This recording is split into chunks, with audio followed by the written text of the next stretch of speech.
Army chief صاحب، ہم اپنے شہداء سے جتنی مرضی محبت کرنے والے بن جائیں، ہم اتنی محبت کبھی نہیں کر سکتے جتنی محبت خاتم النبیین محمد صلی اللہ علیہ وآلہ وسلم اپنے چچا حضرت حمزہ رضی تعالیٰ عنہ سے کرتے ہیں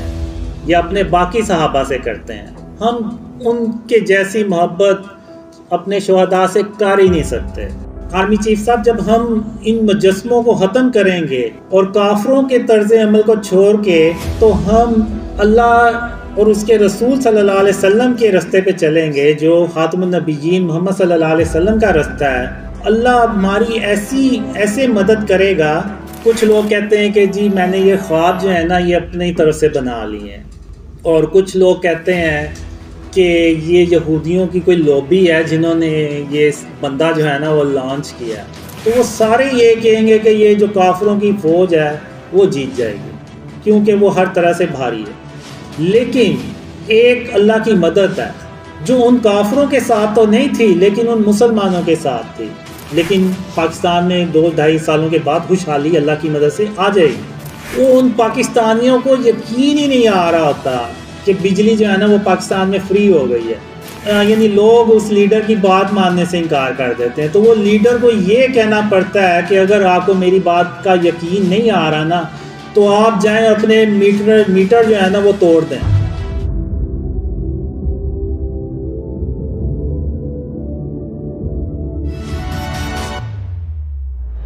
بسم اللہ الرحمن الرحیم۔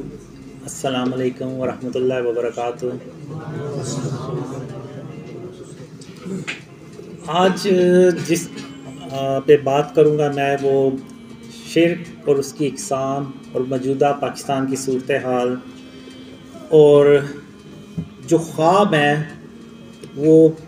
اسلام میں حجت ہیں یا نہیں ہیں، اور پھر اس کے بعد جو لوگ میرے بارے میں باتیں کرتے ہیں اس کے بارے میں بھی میں ذکر کروں گا۔ تو سب سے پہلے تو یہ کہ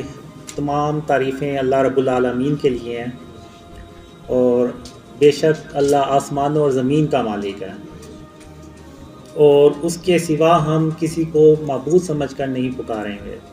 اور بے شک اللہ سب سے بڑھ کر مہربان ہے۔ تو آج ہم دیکھتے ہیں کہ ہم جو مسلمان ہیں وہ تعداد میں بھی بہت زیادہ ہیں، اور حج اور عمرہ بھی پہلے سے بہت زیادہ کیا جاتا ہے، نمازیں بھی پہلے سے زیادہ پڑھی جاتی ہیں، اور صدقہ اور خیرات بھی پہلے سے زیادہ کیا جاتا ہے۔ تو کیا وجہ ہے کہ سب کچھ زیادہ ہونے کے باوجود ہم مسلمان جو ہیں وہ پستی میں ہی چلتے جا رہے ہیں، یعنی ہم اندھیروں میں ڈوبتے چلے جا رہے ہیں؟ تو اس کی آخر کیا وجہ ہے؟ اس کی ایک ہی وجہ ہے کہ جو گناہ اللہ کے نزدیک سب سے بڑا ہے اس کو آج کے دور میں ہم مسلمانوں نے سب سے چھوٹا گناہ سمجھنا شروع کر دیا ہے، اور اگر دوسرے معنوں میں دیکھیں تو ہم نے اس کو گناہ ہی نہیں سمجھا، اس کو گناہ ہی سمجھنا چھوڑ دیا ہے، اور وہ ہے شرک۔ شرک کے بارے میں اللہ نے قرآن میں بھی جگہ جگہ ارشاد فرمایا ہے کہ اللہ قیامت کے دن جس کے چاہے گا گناہ بخش دے گا، مگر شرک کبھی معاف نہیں کرے گا، اور جس نے شرک کیا اس نے اپنی جان پہ ظلم کیا۔ اور آج ہم مسلمانوں نے شرک کو شرک ہی سمجھنا چھوڑ دیا ہے، اور موجودہ دور میں اگر آپ دیکھیں تو یہ دنیا اتنی شرک سے بھر چکی ہے کہ اس سے پہلے کبھی نہیں تھی۔ میں آپ کو شرک اور اس کی اقسام جب بتاؤں گا تو آپ اپنے ارد گرد گھوم کے نظر گھما کے دیکھیں تو آپ کو بھی یہی لگے گا کہ شرک جو ہے وہ واقعی اب اس دنیا میں بہت زیادہ پھیل چکا ہے۔ تو اب جو موجودہ دور ہے اس میں جو شرک ہے وہ کیا چیزیں ہیں؟ شرک صرف یہ نہیں ہے کہ ہم زبان سے یہ کہہ دیں کہ اللہ کا کوئی شریک نہیں ہے، نہیں، ہمیں عملی طور پہ بھی اس چیز کو ثابت کرنا ہے کہ ہم عملی طور پہ بھی اللہ کے ساتھ کسی کو شریک نہیں ٹھہراتے۔ اگر آپ دیکھیں تو آج ہم نے آرٹ اور کلچر کے نام پہ، ڈیکوریشن کے نام پہ اور اگر آپ دوسرے معنوں میں دیکھیں تو ہم نے کافروں کا کلچر جو ہے اس کو اڈاپٹ کیا ہے.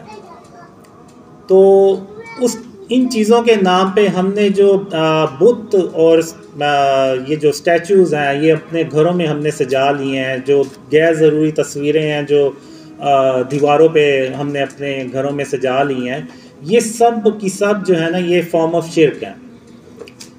اب اگر کسی کے گھر میں ڈیکوریشن پیس پڑا ہوا ہے, چاہے اس کی شکل کچھ بھی ہے, وہ کوئی خرگوش کی شکل ہو سکتی ہے, کوئی ہرن کی مجسمہ ہو سکتا ہے, کوئی شیر کا مجسمہ ہو سکتا ہے, کوئی ایگل ہو سکتا ہے, تو وہ بھی بت ہی ہے اس میں. اور ان بتوں میں جو خانہ کعبہ میں پڑے ہوئے تھے, جو ابراہیم علیہ السلام نے توڑے تھے, ان میں اور ان میں کوئی فرق نہیں ہے. وہ بھی بت ہے, یہ بھی بت ہے,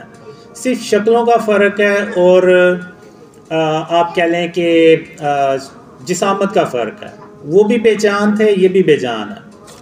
وہ بھی اس وقت کے لوگوں کو نہ کوئی نفع یا نقصان پہنچا سکتے تھے, اور یہ بھی آج کے دور میں نہ کسی کو نفع یا نقصان پہنچا سکتے ہیں. تو ابراہیم علیہ السلام, ان کو ان بتوں سے کوئی مسئلہ نہیں تھا, چاہتے تو وہ پڑے رہتے, ان کو کیا تھا, وہ تو ایک اللہ کی عبادت کرتے تھے. لیکن انہوں نے ان بتوں کو توڑ کے تو یہ عملی طور پہ ثابت کیا کہ وہ صرف زبان سے یہ نہیں کہتے, بلکہ عملی طور پہ بھی اللہ کے ساتھ کسی کو شریک نہیں ٹھہراتے. اب ایک ابراہیم علیہ السلام کے دور میں جب شہر کے لوگ سب باہر چلے گئے تو ابراہیم علیہ السلام نے سارے بتوں کو توڑ دیا. ایک بت کو نہیں توڑا جو بڑا بت تھا, اور اس کے کندھے پہ وہ کلہارا رکھ دیا. اور جب شہر کے لوگ باہر سے واپس آئے تو انہوں نے دیکھا کہ ہمارے باطل خداؤں کو کسی نے توڑ دیا ہے. تو ان میں سے ایک نے کہا کہ ہم نے ابراہیم علیہ السلام کو ان کے بارے میں باتیں کرتے سنا ہے. تو جب ابراہیم علیہ السلام کو بلایا گیا تو انہوں نے کہا کہ آپ اس بڑے بت سے پوچھیں, یہ آپ کو بتائے گا کہ یہ کس نے یہ سارا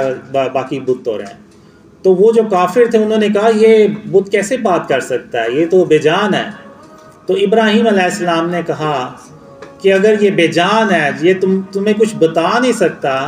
کہ یہ کس نے ان کو توڑ دیا, تو پھر تم ان کی پوجا کیوں کرتے ہو, کیوں نہیں ایک اللہ رب العالمین کی عبادت کرتے. تو وہ بجائے سمجھنے کے, غور و فکر کرنے کے, وہ ابراہیم علیہ السلام کے اور بھی خلاف ہو گئے. تو اسی طرح اگر آپ دیکھیں تو خاتم النبیین محمد صلی اللہ علیہ وآلہ وسلم فتح مکہ پہ جب خانہ کعبہ پہنچے تو محمد صلی اللہ علیہ وسلم کو ان بتوں سے کوئی مسئلہ نہیں تھا. وہ چاہتے تو صحابہ کرام سے کہہ سکتے تھے کہ ان بتوں کو اٹھا کے تو شہر سے باہر پھینک آؤ, خود ہی یہ کافر لوگ اس کو اٹھا کے لے جائیں گے. لیکن حضرت محمد صلی اللہ علیہ وآلہ وسلم نے ان بتوں کو اپنے ہاتھوں سے توڑا اور سب صحابہ کے سامنے توڑا, اور یہ پیغام دیا کہ میں نے صرف زبان سے نہیں بلکہ عملی طور پہ بھی شرک کو اپنے آپ سے بچایا ہے اور ان بتوں کو توڑا ہے. اور یہ پیغام انہوں نے اپنی امت کو قیامت تک کے لیے بتا دیا کہ آپ لوگوں نے بھی اپنے گھروں میں, اپنے علاقوں میں بتوں کو سجانا نہیں ہے بلکہ ختم کرنا ہے. تو اب لوگ مجھے باتیں کرتے ہیں کہ جی میری داڑھی نہیں ہے, میری نمازیں نہیں ہیں. تو یہ جو شرک ہے, یہ جو بت ہیں, ان کو ختم کرنا, ان تصویروں کو ختم کرنا بھی تو سنت ہے. تو آپ جو میرے خلاف ویڈیوز بناتے ہیں اور مجھے کہتے ہیں کہ جی میری داڑھی نہیں ہے, تو یہ بتوں کو توڑنا, بتوں کو ختم کرنا, تصویروں کو ختم کرنا, یہ بھی تو سنت ہے. تو آپ یہ بھی سنت تو پوری کریں. یہ لوگ اس طرف نہیں آئیں گے. اب اگر آپ نظر دہرائیں تو آپ کو شرک کی بہت سی اقسام نظر آئیں گی. آپ بڑی بڑی ہاؤسنگ سوسائٹیز میں چلے جائیں, وہاں پہ انہوں نے بڑے بڑے بت بنائے ہوئے ہیں, اور وہ یہ کہتے ہیں کہ یہ ہماری سوسائٹیز کی زینت بڑھاتے ہیں, یہ ہماری سوسائٹی کے خوبصورتی کو بڑھاتے ہیں. بلکہ ایک لاہور میں ایک بہت بڑی ہاؤسنگ سوسائٹی ہے, انہوں نے تو پورا ایک بلاک بنایا ہوا ہے احرام مصر کے اوپر, اور وہ جو باطل خدا ہیں وہ انہوں نے بڑے بڑے بنا کے رکھے ہوئے ہیں. تو اب یہ کیسے ہو سکتا ہے کہ ہم ایک اسلامک ملک میں رہتے ہیں, پاکستان ایک اسلامک کنٹری ہے, تو یہاں پہ اگر ہم باطل خداؤں کو, ان کے مجسموں کو ادھر جگہ جگہ سجائیں گے, تو آپ کا کیا خیال ہے کہ اللہ ہماری مدد کرے گا؟ اللہ کبھی ہماری مدد نہیں کرے گا. ہم جو ہے وہ اپنے راستے سے بہت دور بھٹک چکے ہیں. تو آج ہمیں جو ہے یہ اپنے آپ کو ان جو شرک کی فارمز ہیں، جو شرک ہیں، ان سے اپنے آپ کو بچانا ہوگا، ورنہ آپ بھول جائیں کہ اس ملک میں کوئی خوشحالی آئے گی، اللہ کی مدد آئے گی. بہت سے لوگ مجھ سے پوچھتے ہیں کہ تمہیں خوابوں میں کیا آیا کہ کب پاکستان کے حالات صحیح ہوں گے؟ تو میں اپنے خوابوں کی بیس پہ کہتا ہوں کہ جب تک ہم اپنے آپ کو شرک اور اس کی اقسام سے نہیں بچائیں گے، اس ملک کو شرک اور اس کی اقسام سے نہیں پاک کریں گے، تو تب تک آپ بھول جائیں کہ اللہ کی کوئی مدد آئے گی، اور تب تک پاکستان کے جو حالات ہیں وہ مزید خراب ہی ہوتے چلے جائیں گے اور بہتری کی کوئی امید نہیں ہے. تو اگر دیکھیں تو آپ بڑے بڑے بینرز لگے ہوئے ہیں جن پہ غیر ضروری تصاویر ہیں، تو یہ بھی سب فارم آف شرک ہے. ایک حدیث ہے کہ جس گھر میں تصویر ہوگی وہاں پر اللہ کی رحمت کے فرشتے نہیں آئیں گے.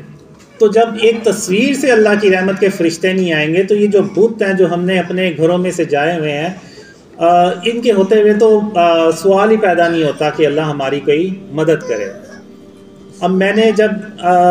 اپنے خواب شیئر کرنا شروع کیے تو مجھے اللہ نے بہت سے خوابوں میں دکھایا بھی اور بتایا بھی کہ قاسم میں تیری صرف اس لیے مدد کر رہا ہوں کہ تو نے اپنے آپ کو شرک اور اس کی اقسام سے بچانا شروع کر دیا. تو اب اتنے یعنی آپ دیکھیں کہ شرک اتنا پینیٹریٹ کر چکا ہے کہ مکہ اور مدینہ بھی ان چیزوں سے پاک نہیں رہے.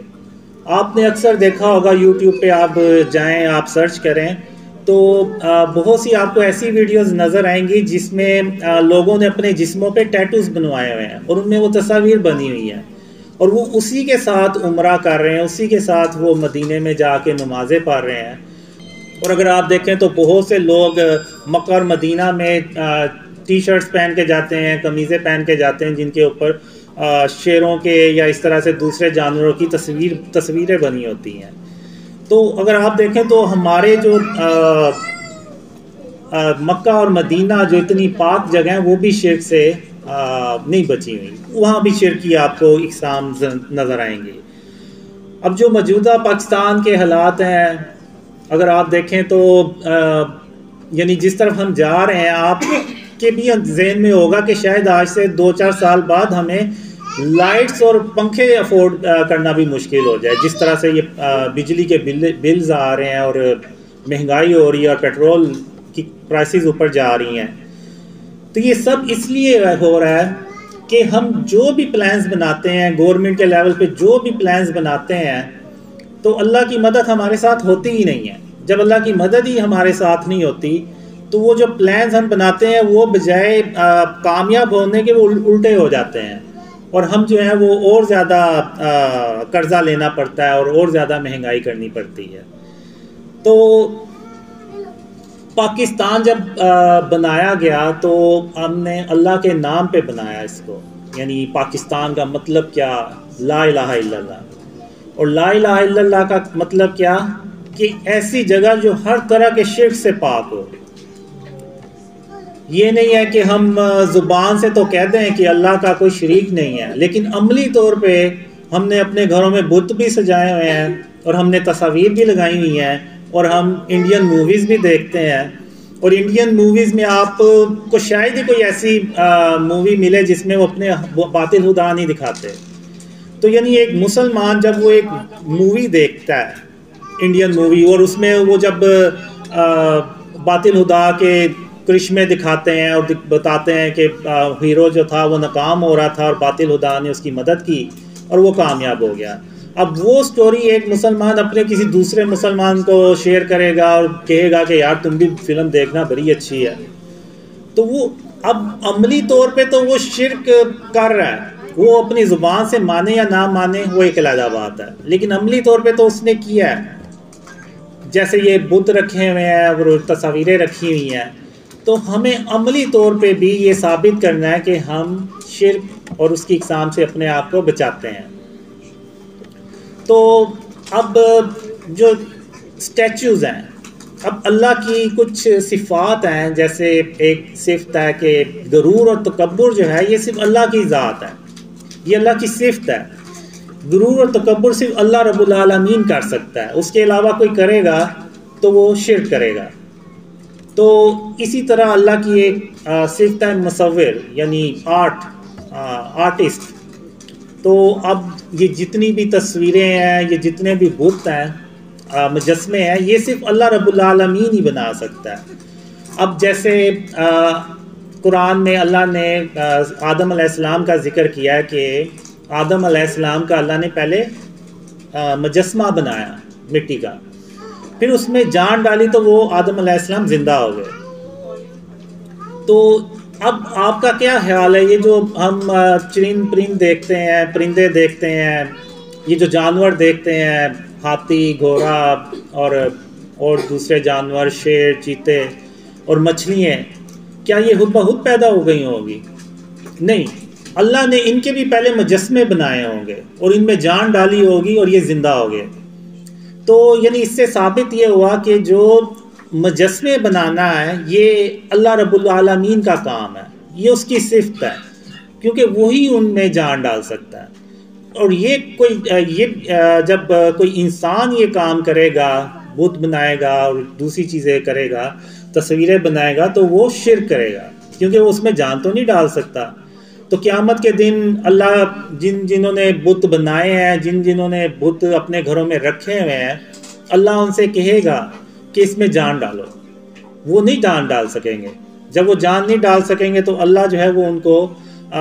جہنم میں پھینک دے گا۔ تو اس لیے یہ جو مجسمے بنانا، یہ سارے کام جو ہیں یہ اللہ رب العالمین کے ہیں، یہ ہم انسانوں کے نہیں ہیں۔ خاص طور پہ ہم مسلمانوں کو تو ہر حال میں ان چیزوں سے اپنے آپ کو بچانا ہے۔ اب ہم کرتے کیا ہے کہ ہم نے اللہ کو خوش کرنے کی بجائے اپنے نفس کو خوش کرنا شروع کر دیا، اور ہم اتنے یعنی نفس کے غلام بن گئے ہیں کہ ہم بیسیکلی کافروں کی کاپی کرنا چاہتے ہیں۔ یہ جو مجسمے بنا کے اپنے گھروں میں سجانے کی یہ جو روایت ہے، یہ کافروں میں ہے۔ تو ہم نے ان سے یہ چیزیں اڈاپٹ کی ہیں، اور ہم انہی کے جیسے بننے کے چکروں میں ہم نے یہ بھی نہیں دیکھا کہ یہ سب شرک ہے اور یہ سب شرک و فارمز ہے، اور ہم نے انہی کو اپنے گھروں میں سجا لیا ہے کہ یہ دکھانے کے لیے کہ جی ہم تو بڑے ماڈرن ہو گئے ہیں۔ تو ہمیں یہ دیکھنا ہے کہ ہم اللہ رب العالمین کو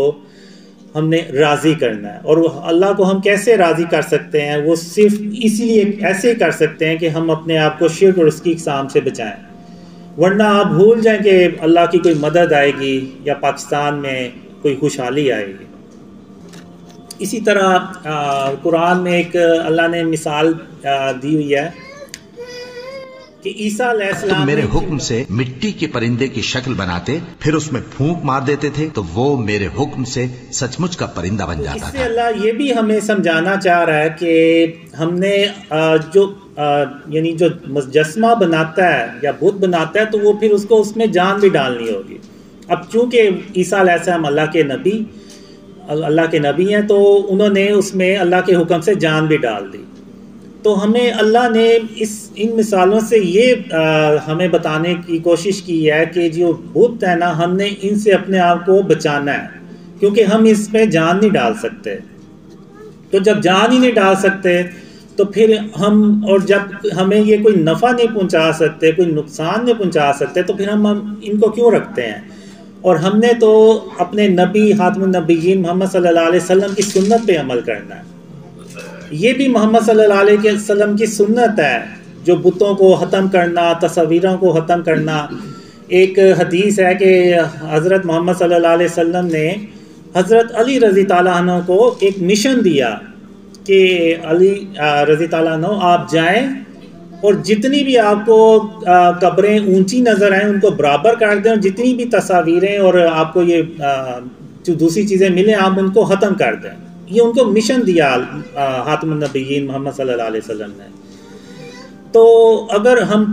چاہتے ہیں کہ ہمارا ملک جو ہے وہ ترقی کرے، ہمارے ملک میں خوشحالی آئے، تو ہمیں اللہ رب العالمین کو خوش کرنا ہے، اور ہم اللہ رب العالمین کو تبھی خوش کر سکتے ہیں جب ہم شرک اور اس کی اقسام سے بچائیں، ورنہ ہم ہر کام پہلے سے زیادہ کرتے ہیں، لیکن آخر کیا وجہ ہے کہ اللہ کی مدد ہمارے ساتھ نہیں ہے؟ تو اس کی ایک ہی وجہ ہے کہ آج ہم شرک جو ہے اس کو شرک ہی نہیں سمجھتے، اس کو کوئی گناہ ہی نہیں سمجھتے، بلکہ اس کو تو ہم اپنے گھروں کی زینت سمجھتے ہیں کہ یہ جو بت ہیں، یہ جو ڈیکوریشن پیسز ہیں، یہ ہمارے گھروں کی زینت بڑھاتے ہیں، یہ ہماری ہاؤسنگ سوسائٹیز کی زینت بڑھاتے ہیں۔ تو بجائے اس کے کہ جو گناہ سب سے بھرا ہے اللہ کے نزدیک، جس کی کوئی معافی نہیں ہے، اس کو آج مسلمانوں نے ایک چھوٹا سا گناہ سمجھ لیا۔ تو آج ہمیں اس پہ غور و فکر کرنے کی ضرورت ہے۔ اس کے بعد میں آؤں گا کہ ڈریمز جو ہیں، یہ جو خواب ہے، کیا یہ حجت اسلام میں حجت ہیں یا نہیں ہے؟ تو اس سے پہلے میں یہی سمجھتا رہا تھا کہ یہ شاید کوئی حدیث ہے جس میں یہ ہے کہ جو خواب ہیں وہ حجت نہیں ہوتے۔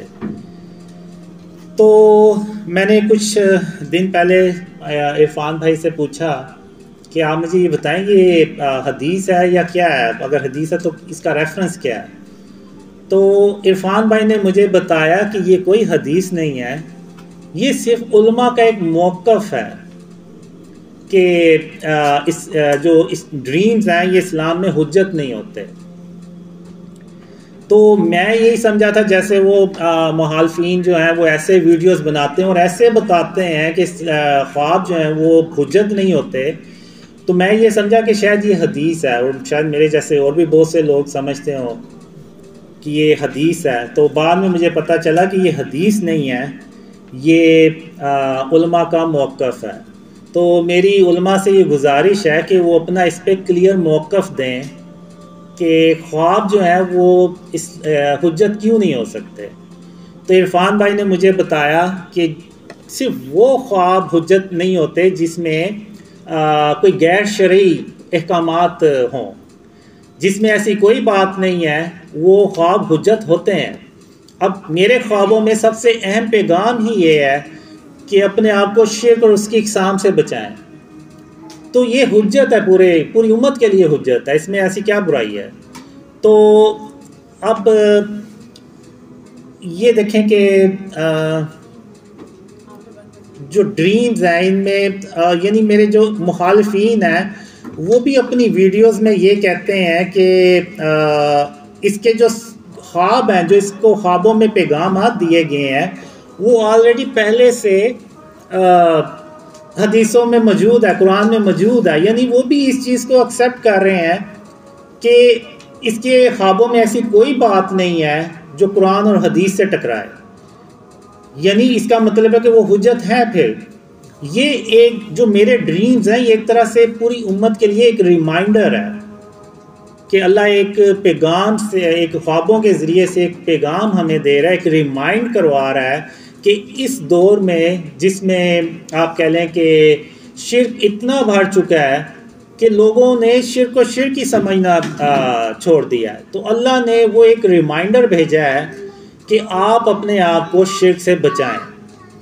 اور اس کی اقسام سے بچائیں۔ اور جو اللہ نے مجھے خوابوں میں یہ بھی بتایا کہ شرک کی اقسام کیا ہیں اور ان سے ہم کیسے بچ سکتے ہیں، تو وہ میں انشاءاللہ آگے جا کے وہ بھی ڈسکس کروں گا۔ تو میری علماء سے یہ گزارش ہے کہ وہ اس چیز پہ کلیئر موقف دیں کہ خواب جو ہیں وہ اسلام میں حجت کیوں نہیں ہو سکتے۔ تو ایسا نہ ہو کہ اللہ اپنی رحمت سے جب یہ خواب سچ کر دکھائے تو یہ جو دوسرے جو مسلمان ہیں، خاص طور پہ جو آپ کو فالو بھی کرتے ہیں، وہ آپ سے پھر یہ کہتے پھریں گے کہ آپ تو کہا کرتے تھے کہ ڈریمز حجت نہیں ہوتے، تو اس کے خوابوں پہ عمل کرتے ہوئے جب ہم نے اس ملک کو شرک اور اس کی اقسام سے پاک کیا تو اللہ کی رحمتیں اور برکتیں نازل ہوئیں اور ہم ان مشکلات سے باہر نکل گئے اور اس ملک میں خوشحالی آ گئی۔ تو آپ کہتے تھے کہ یہ حجت نہیں ہوتے، اس کے خواب تو پاکستان کے لیے حجت بن گئے ہیں، اور بلکہ نہ صرف پاکستان کے لیے بلکہ پوری امت کے لیے حجت بن گئے ہیں۔ پوری امت کو یہ پیغام کیا پوری دنیا میں کہ اگر آپ نے بھی ان اندھیروں سے باہر نکلنا ہے تو آپ بھی اپنے آپ کو شرک اور اس کی اقسام سے بچائیں، تو آپ بھی اسی طرح ہی خوشحال ہو جائیں گے جیسے کہ آج پاکستان کے لوگ ہیں۔ تو ایسا نہ ہو کہ کل کو آپ لوگ جو ہیں مسلمان وہ آپ علماء کو یہ کہتے کہیں کہ آپ کی یہ بات، اگر یہ بات غلط تھی تو ہو سکتا ہے آپ کی باقی باتیں بھی غلط ہوں، تو وہ آپ کی باقی باتوں پہ بھی یقین نہ کریں۔ تو میری آپ سے یہ گزارش ہے کہ آپ اس پہ کلیئر موقف دیں کہ کون سے خواب حجت ہوتے ہیں اور کون سے خواب حجت نہیں ہوتے، کیونکہ جو میرے مخالفین ہیں وہ اس چیز کو بیس بنا کے کہتے ہیں کہ ڈریم جو ہے وہ حجت نہیں ہوتے۔ میں آپ کو مثالیں بھی دوں گا کہ اسلام میں خوابوں کی اہمیت کتنی زیادہ ہے۔ پہلی مثال میں دوں گا آپ کو کہ ہم ہر سال جو بڑی عید پہ قربانی کرتے ہیں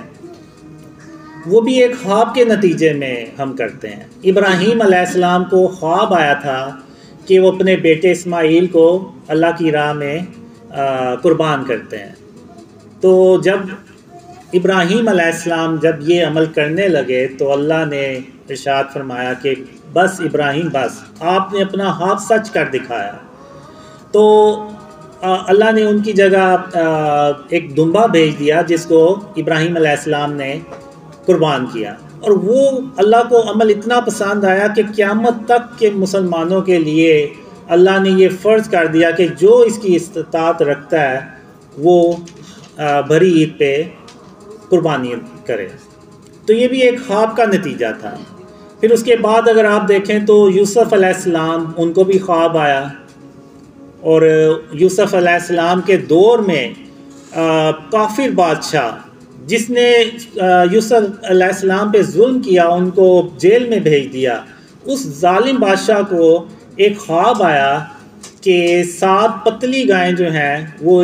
7 موٹی گایوں کو کھا رہی ہیں۔ تو اس وقت کسی کو اس کی تعبیر ہی نہیں سمجھ آئی۔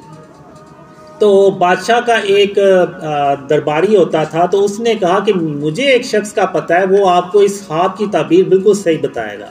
ان کا نام ہے یوسف علیہ السلام۔ تو جب یوسف علیہ السلام کو بلایا گیا تو یوسف علیہ السلام نے جو اس خواب کی تعبیر بتائی وہ یہ بتائی کہ 7 خوشحالی کے سال آئیں گے، پھر اس کے بعد 7 خشک سالی کے سال آئیں گے۔ تو آپ نے خوشحالی کے سالوں میں جو اناج جمع کیا ہوگا وہ آپ نے باقی خشک سالی کے سالوں میں ان کو استعمال کرنا ہے۔ تو پھر یوسف علیہ السلام کو یہ اس کی ذمہ داری دی گئی کہ آپ اس پہ کام کریں۔ تو یوسف علیہ السلام نے اللہ کی مدد سے اس پہ کام کیا، اور وہ اس وقت کے لوگ جو ہیں وہ اس قحط زیادہ جو سال تھے ان سے وہ بچ گئے۔ تو وہ بھی ایک خواب تھا، اور وہ ایک ظالم بادشاہ کا خواب تھا جو اللہ کو مانتا بھی نہیں تھا، تو اس کا خواب بھی سچا ہوا۔ تو اس کے بعد اگر آپ دیکھیں تو جو اذان ہوتی ہے وہ بھی 3 صحابہ کو خوابوں میں آیا اذان کے بارے میں، جو ہم دن میں 5 بار سنتے ہیں۔ تو اب علماء کہیں گے کہ یہ نبیوں کے خواب تھے یا نبیوں نے اپروو کیے تھے خواب۔ وہ جو ظالم بادشاہ کو خواب آیا تھا وہ یوسف علیہ السلام یعنی اللہ کے نبی نے وہ خواب اپروو کیا تھا۔ تو چلیں یہ بھی مان لیتے ہیں، کیونکہ جو نبی کا خواب ہوتا ہے وہ وہی ہوتا ہے، بلکہ نبی جو ہوتے ہیں اللہ کے، ان کا ایک ایک بات، ایک ایک عمل وہ اللہ کی طرف سے ہوتا ہے۔ تو چلیں یہ بھی مان لیتے ہیں کہ وہ چونکہ نبیوں نے اپروو کیا تھا۔ تو اب میں ایک آپ کو ایسی مثال دوں گا جو یعنی خاتم النبیین محمد صلی اللہ علیہ وسلم کے بعد ایک آدمی کو خواب آیا تھا، اور وہ خواب اس وقت کے خلیفہ کے لیے بھی حجت بنا، اور اس وقت پوری امت تھی ان کے لیے بھی وہ حجت بنا۔ وہ خواب یہ کہ حضرت عمر رضی اللہ عنہ جب خلیفہ تھے تو ان کے دور میں قحط پڑ گیا، اور قحط اتنا زیادہ پڑ گیا کہ حضرت عمر رضی اللہ عنہ کو جو گورنرز تھے ان سب کو انہوں نے کام پہ لگا دیا کہ آپ جو ہے وہ اناج بھیجیں، اور جب آپ اناج بھیجیں اور یہ جو قحط جدھر پڑا ہوا ہے اس کو ہم کنٹرول کریں۔ تو حضرت عمر رضی تعالیٰ عنہ نے پھر ایسا سسٹم بھی بنایا کہ گورنمنٹ کے لیول پہ 30,000 لوگوں کو، تقریباً 30,000 لوگوں کو مدینہ میں ہر روز کھانا کھلایا جاتا تھا، اور اتنا قحط تھا کہ حضرت عمر رضی تعالیٰ عنہ کو وہ قانون جو محمد صلی اللہ علیہ وسلم نے بنایا تھا، یعنی چور کا ہاتھ کاٹنا، اس کو بھی چینج کیا کہ قحط زیادہ علاقے میں یہ قانون لاگو ہی نہیں ہوتا۔ تو یعنی اتنا شدید وہ قحط تھا، اور کئی مہینوں تک وہ قحط چلا، اور وہ حضرت عمر رضی تعالیٰ عنہ یعنی جو خلیفہ تھے، ان کو بھی کوئی رستہ نہیں تھا مل رہا کہ ہم اس قحط سے کیسے باہر نکلیں۔ پھر اس وقت ایک آدمی کو، جو عام شخص تھا، اس کو خواب آیا۔ ان کی خواب میں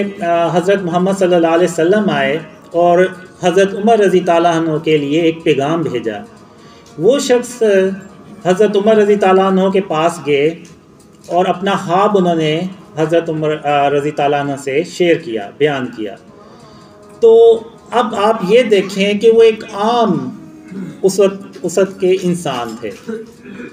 تو حضرت عمر رضی تعالیٰ عنہ نے ان سے یہ نہیں پوچھا آپ کی کریڈیبلٹی کیا ہے،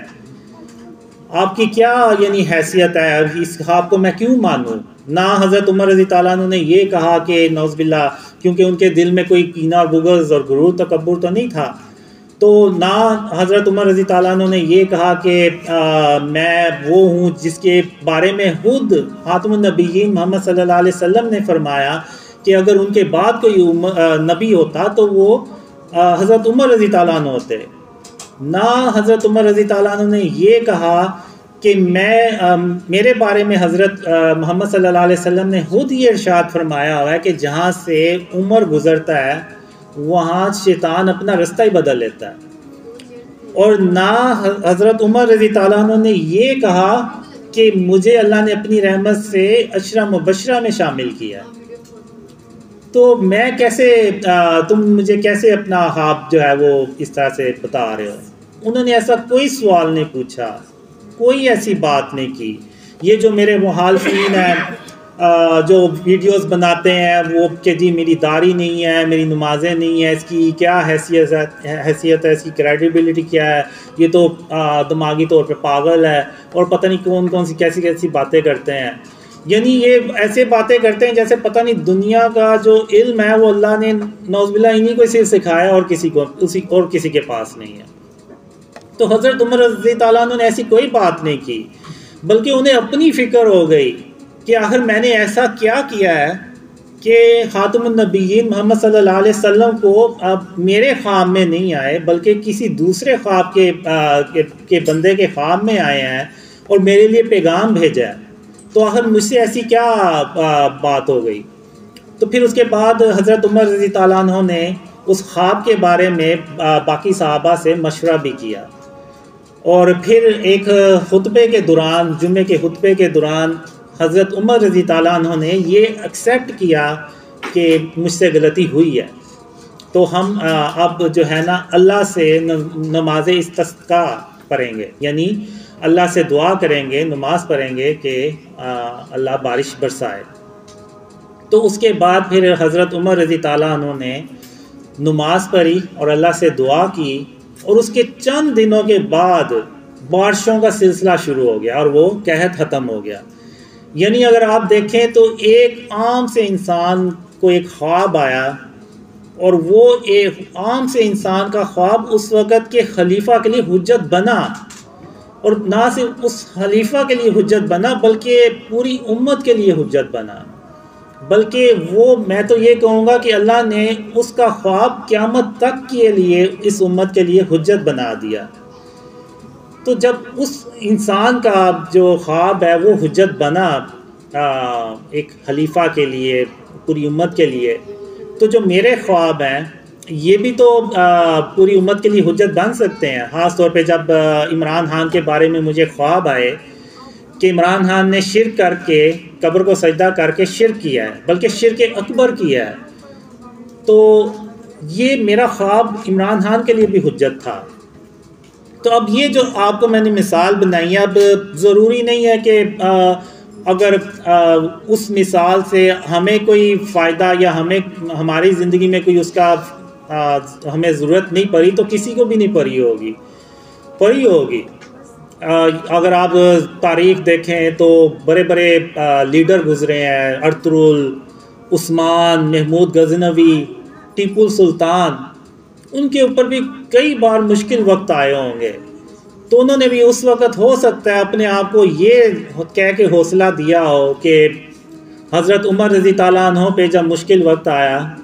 تو انہوں نے بھی اللہ پہ توکل کیا اور اللہ سے دعا کی اور اللہ سے مدد مانگی، تو اللہ نے بارش کر دی اور وہ قحط ختم ہو گیا. تو آج ہم بھی اگر اللہ پہ توکل کریں گے، اللہ سے مدد مانگیں گے، تو اللہ ہماری بھی ایسے ہی مدد کرے گا جیسے کہ حضرت عمر رضی تعالیٰ عنہ کی مدد کی. تو یہ ہو سکتا ہے کتنے لیڈرز گزرے ہوں، ان کے لیے یہ خواب حجت بنا ہو، بلکہ یہ خواب میرے لیے بھی حجت بنتا ہے. میں جو دعویٰ نہیں کرتا، اب لوگ کہتے ہیں کہ جی میرے بارے میں ایسے جھوٹے کہیں ہوئے ہیں کہ جی میں نے کوئی دعویٰ کیا. آپ مجھے کوئی ایک ویڈیو کلپ دکھائیں، کوئی آڈیو کلپ دکھا دیں کہ جہاں پہ میں نے کوئی دعویٰ کیا. بلکہ میں اس خواب کا، میں اس واقعے کا، حضرت عمر رضی تعالیٰ عنہ کا واقعہ جو ہے وہ ایک شخص کو خواب میں بتاتا ہوں کہ میں کیوں نہیں کوئی دعویٰ کروں گا، کیونکہ جس طرح حضرت عمر رضی تعالیٰ عنہ نے اللہ پہ توکل کیا تو اللہ نے ان کی مدد کی اور وہ اس قحط سے باہر نکلے، ورنہ انہیں کوئی صورت ہی نہیں تھی نظر آ رہی کہ اس قحط سے کیسے ہم باہر نکلیں گے. تو اللہ نے ایک خواب کے ذریعے سے حضرت عمر رضی تعالیٰ عنہ کو وہ رستہ دکھایا. تو اسی طرح میں بھی صرف اللہ رب العالمین پہ توکل کروں گا تو ہی یہ میرے ڈریم اللہ جو ہے اپنی رحمت سے، اپنی مدد سے ان کو سچا کر کے دکھائے گا. ورنہ میں بھی اللہ کے سوا نعوذ باللہ کسی اور پہ توکل کر دوں تو پھر بھول جائیں کہ یہ خواب کبھی سچے ہوں گے یا پھر کبھی پھیلیں گے. تو یہ صرف اس لیے پھیل رہے ہیں، صرف اس لیے ہو رہا ہے سب کچھ کہ یہ اللہ کی رحمت ہے اور اس کی مہربانی ہے کہ اس نے مجھے اپنے اوپر توکل کرنے کے لیے میرا دل جو ہے وہ مضبوط کیا. میں پھر علماء سے کہوں گا کہ آپ اس پہ کلیئر موقف دیں. ایسا نہ ہو کہ آپ لوگوں نے جو کہا ہوا ہے کہ خواب حجت نہیں ہوتے، اور کئی لوگ آپ کی بات پہ یقین کر کے تو اتنے برے کمنٹس کرتے ہیں نا، یعنی اتنی برے میں علماء سے کہوں گا آپ ذرا ان ویڈیوز پہ جا کے کمنٹس تو چیک کریں کہ وہ کمنٹس کیسے کرتے ہیں. یعنی آپ دیکھیں کہ ایک بحیثیت مسلمان وہ لوگ کیسے کسی دوسرے مسلمان کے بارے میں اس طرح سے نقصان پہنچا سکتے ہیں. یعنی یہ حدیث ہے کہ مسلمان وہ ہے جس کی زبان اور جس کے ہاتھ سے دوسرا مسلمان محفوظ رہے. تو اب ایسا نہ ہو کہ ان کا یہ عمل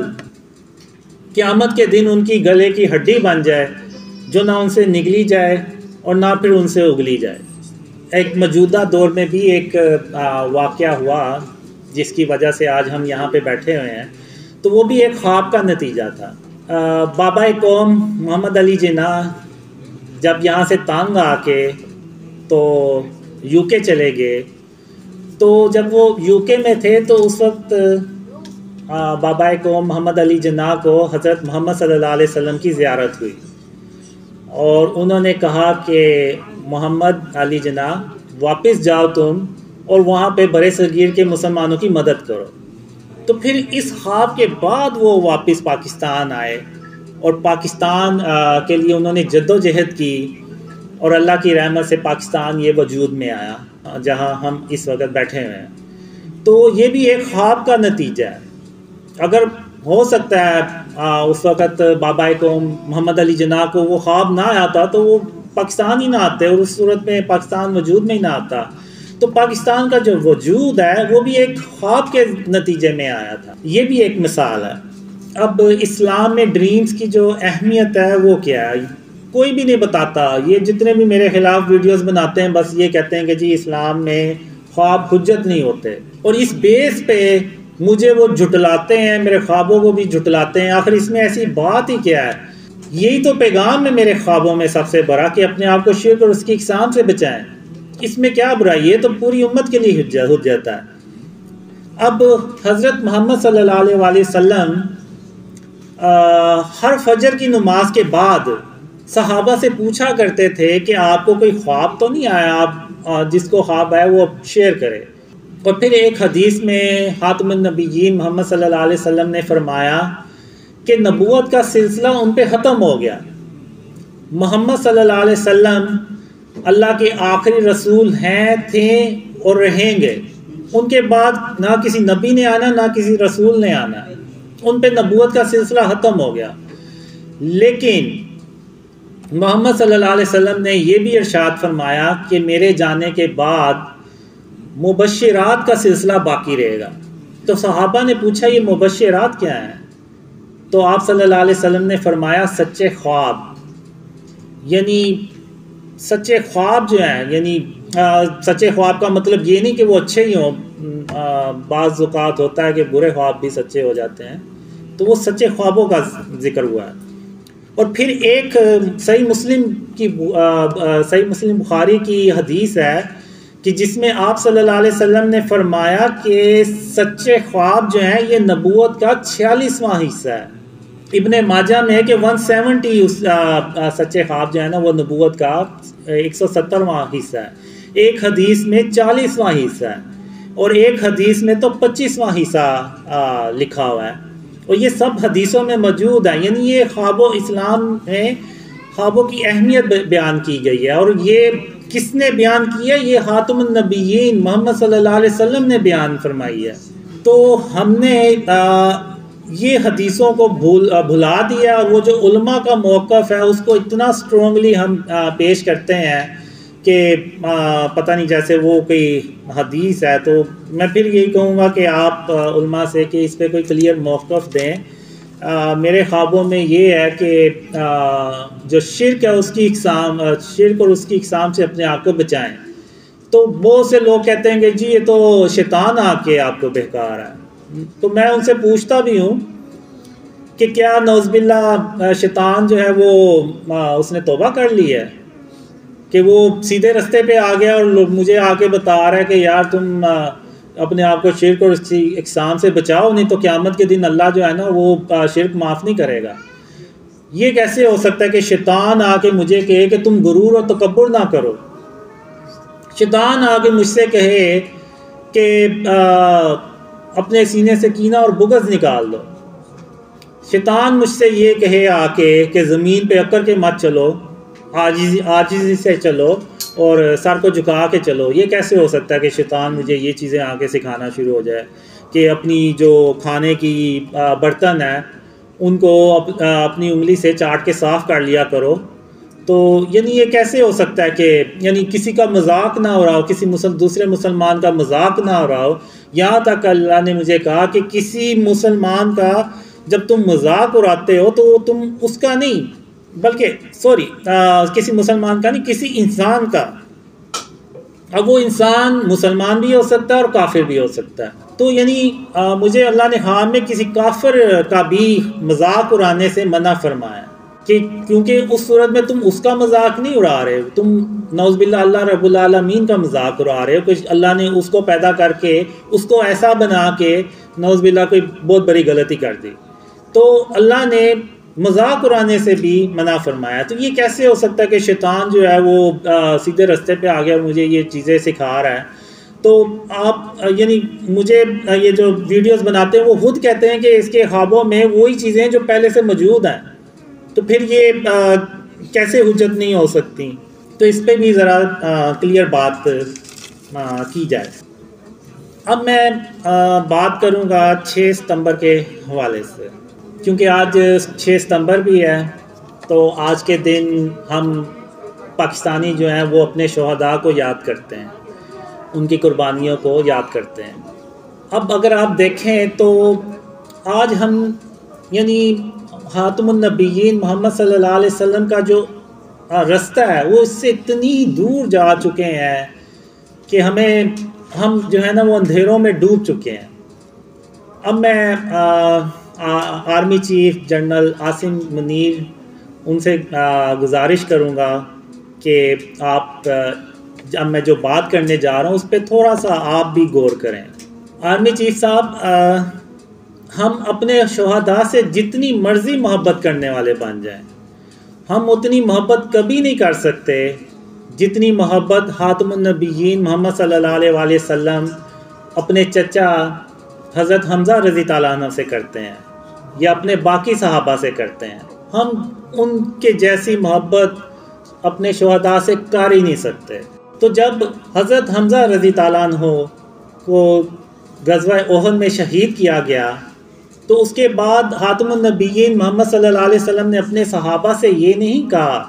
کہ آپ ان کا مجسمہ بنائیں یا تصویر بنائیں تاکہ میں ان کو یاد کیا کروں. نہیں، انہوں نے ایسا نہیں کیا. انہوں نے اپنے چچا کے لیے اللہ سے دعا مانگی. اور باقی بھی صحابہ شہید ہوئے، کئی جنگوں میں آپ صلی اللہ علیہ وسلم کے ساتھ شہید ہوئے. محمد صلی اللہ علیہ وسلم نے کبھی کسی کا مجسمہ نہیں بنوایا، نہ کبھی کسی کی تصویر بنوائی کہ ان کو یاد کیا جائے، بلکہ آپ صلی اللہ علیہ وسلم نے دعا فرمائی. یعنی جو سنت ہے وہ شہیدوں کے لیے دعا کی سنت ہے، نہ کہ ان کے مجسمے بنا کے تو ہم ان کو رکھیں یا ان کی تصاویر ہم لگائیں. آج کیا ہوتا ہے، آج 6 ستمبر ہے، تو آج کے دن کیا ہوتا ہے کہ ہم اپنے شہیدوں کو یاد کرتے ہیں، مجسمے بنا کے یاد کرتے ہیں کہ یہ اس شہید کا مجسمہ ہے کہ جنہوں نے 1965 میں لاہور میں دشمن کو کئی دن تک روک کے رکھا. پھر ہم بتاتے ہیں کہ یہ ان شہید کا مجسمہ ہے کہ جنہوں نے اپنا جہاز گرا دیا لیکن دشمن کی غلامی قبول نہیں کی. پھر ہم بتاتے ہیں کہ یہ اس شہید کا مجسمہ ہے کہ جنہوں نے کارگل میں جام شہادت نوش فرمایا. یعنی آج ہم اس طرح سے اپنے شہیدوں کو یاد کرتے ہیں. اگر آپ کافروں کو دیکھیں تو یہ کافروں کا طرز عمل ہے. وہ جو ان کے جو فوجی جنگوں میں مارے جاتے ہیں تو وہ ان کی یاد میں مجسمے بنا لیتے ہیں، پھر ان کو ایسے ہی یاد کرتے ہیں کہ یہ فلانا فوجی تھا، فلانی جنگ میں مارا گیا، 1900 یعنی پہلی جنگ عظیم میں مارا گیا، دوسری جنگ عظیم میں مارا گیا، اسی طرح یاد کرتے ہیں. تو آرمی چیف صاحب، آپ اگر صدیوں پیچھے چلے جائیں تو کافر لوگ کیا کرتے تھے، بلکہ ابھی بھی کرتے ہوں گے. اس وقت کافر لوگ کیا کرتے تھے، انہوں نے مجسمے بنائے ہوئے تھے باطل خداؤں کے کہ یہ مجسمہ جو ہے باطل خدا کا یہ بارش برسانے والا ہے، یہ مجسمہ جو ہے یہ رزق فراہم کرنے والا ہے، یہ باطل خدا کا مجسمہ ہے، یہ ہماری پریشانی ہے، مصیبتیں دور کرتا ہے، نعوذ باللہ. تو آج اگر آپ دیکھیں تو کیا ہم نے بھی محمد صلی اللہ علیہ وسلم کی سنت کو چھوڑ کے ان کافروں کا طرز عمل نہیں اپنا لیا اپنے شہیدوں کو یاد کرنے کے لیے؟ اور آپ مجھے یہ بتائیں جنرل صاحب کہ جو کعبہ میں 360 بت پڑے ہوئے تھے، ان بتوں میں، ان مجسموں میں، اور یہ جو آج ہم نے شہداء کے مجسمے بنا لیے ہوئے ہیں، ان میں اور ان میں کیا فرق ہے؟ ایون اگر آپ دیکھیں تو آرمی کی بیسس پہ ہم چلے جائیں تو وہاں بھی وہ مجسمے بنے ہوئے ہیں جس میں وہ کمانڈرز دکھائے ہوئے ہیں جنہوں نے مختلف ایکشنز بنائے ہوئے ہیں. تو ان مجسموں میں اور جو 360 مجسمے خانہ کعبہ میں پڑے ہوئے تھے، ان میں اور ان میں کیا فرق ہے؟ یا جو ابراہیم علیہ السلام نے بت توڑے تھے، ان میں اور ان میں کیا فرق ہے؟ کوئی فرق نہیں ہے. وہ بھی بت تھے، یہ بھی بت ہیں،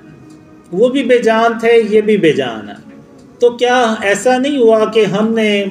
محمد صلی اللہ علیہ وسلم کا جو راستہ تھا اس کو چھوڑ کے تو ہم نے کافروں کا طرز عمل اپنا لیا ہے، اور کافروں کو خوش کرنے کے لیے ہم نے یہ مجسمے بنا لیے اور ہم بھی ان کو ایسے یاد کرتے ہیں جیسے کہ کافر لوگ ان کو یاد کرتے ہیں. ہمیں آج حضرت محمد صلی اللہ علیہ وسلم جو ہمارے آخری نبی ہیں، جن کے ہم امتی ہیں، ان کے نقش قدم پہ ہم نے آج چلنا ہے. اور ان کے نقش قدم پر چلنے کے لیے پہلا جو قدم ہے وہ ہے توحید کا. اور توحید کیا ہے؟ کہ لا الہ الا اللہ، کہ اللہ کے سوا کوئی معبود نہیں ہے. اور ہم نے یہ بات صرف اپنی زبان سے نہیں پوری کرنی بلکہ اپنے عمل سے بھی پوری کرنی ہے. تو میں آرمی چیف صاحب سے گزارش کروں گا، ریکویسٹ کروں گا کہ آپ زیادہ نہیں، بس 5 منٹ اس بات پہ غور کریں کہ کیا ہم نے محمد صلی اللہ علیہ وسلم کے راستے کو چھوڑ کر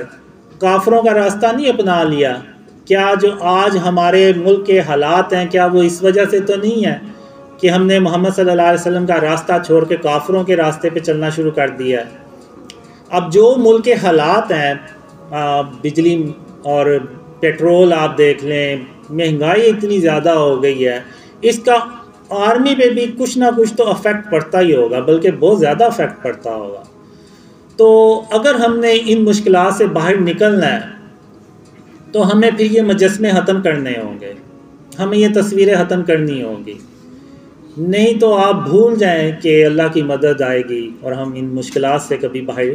نکل سکیں گے۔ آرمی چیف صاحب، جب ہم ان مجسموں کو ختم کریں گے اور کافروں کے طرز عمل کو چھوڑ کے تو ہم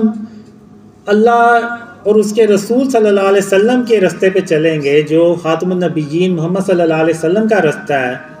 اس پہ چلیں گے تو اللہ ہماری ایسے مدد کرے گا کہ اللہ اپنی رحمت سے 3000 کالے رنگ کے جنگی جہاز بھیجتا ہے، اور وہ اتنے پاورفل ہوتے ہیں جیسے یعنی ناقابل شکست کالے رنگ کے جنگی جہاز ہوتے ہیں۔ تو ان جنگی جہازوں کو دیکھ کے میں نے ڈریمز میں دیکھا ہے کہ ایون ملٹری انجینئرز وہ ہکے بکے رہ جاتے ہیں کہ پاکستان نے اتنے شورٹ ٹائم میں یہ جنگی جہاز بنا کیسے لیے ہیں۔ تو وہ اللہ کی مدد سے بناتے ہیں، اور وہ اللہ کی مدد تبھی آتی ہے جب ہم ہر طرح کے لیول پہ، ایون وہ گورنمنٹ کا لیول ہو، ایون وہ آرمی کا لیول ہو، ایون وہ اور پرائیویٹ سیکٹر ہو، ہر جگہ سے جب ہم شرک اور اس کی اقسام کو ختم کرتے ہیں تو تب اللہ کی مدد آتی ہے، اور تب ہم پھر اتنے طاقتور ترین جہاز بناتے ہیں کہ یعنی یہ جو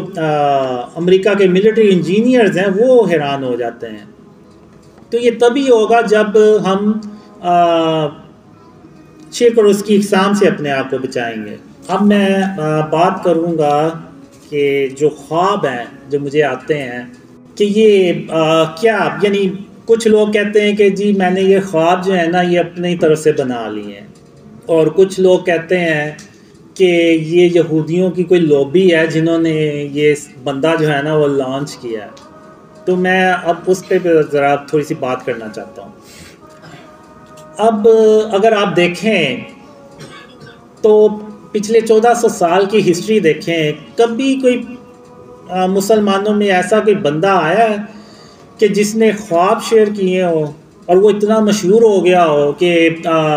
اس کی پہچان یہ بن گئی ہو کہ یہ ڈریم شیئر کرتا ہے؟ یعنی لوگوں کی پہچان کیا ہوتی ہے؟ اگر آپ دیکھیں تو کوئی پولیٹیشین ہے، اس کے بارے میں ہم کہیں گے کہ جی یہ تو پولیٹیشین ہے،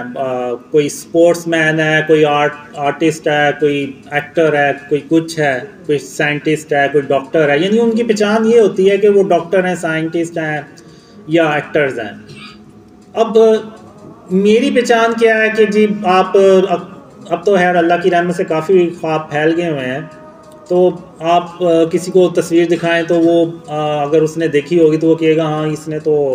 خواب شیئر یہ اپنے خواب شیئر کرتا ہے۔ ایون اگر امریکہ میں بھی آپ چلے جائیں، یو کے میں چلے جائیں، ایون ایکواڈور سے بھی ہیں، ان کو بھی پتہ ہے کہ یہ بندہ جو ہے یہ خواب شیئر کرتا ہے۔ یعنی 1400 سال کی ہسٹری میں آپ کو کوئی ایسا بندہ نہیں ملے گا کہ جس کی یعنی پہچان ہی یہ بنی ہو کہ یہ خواب شیئر کرتا ہے۔ اگر آپ 1400 سال سے میں تھوڑا سا اور زیادہ جاؤں گا، آپ انسانی تاریخ کی ہسٹری میں دیکھ لیں،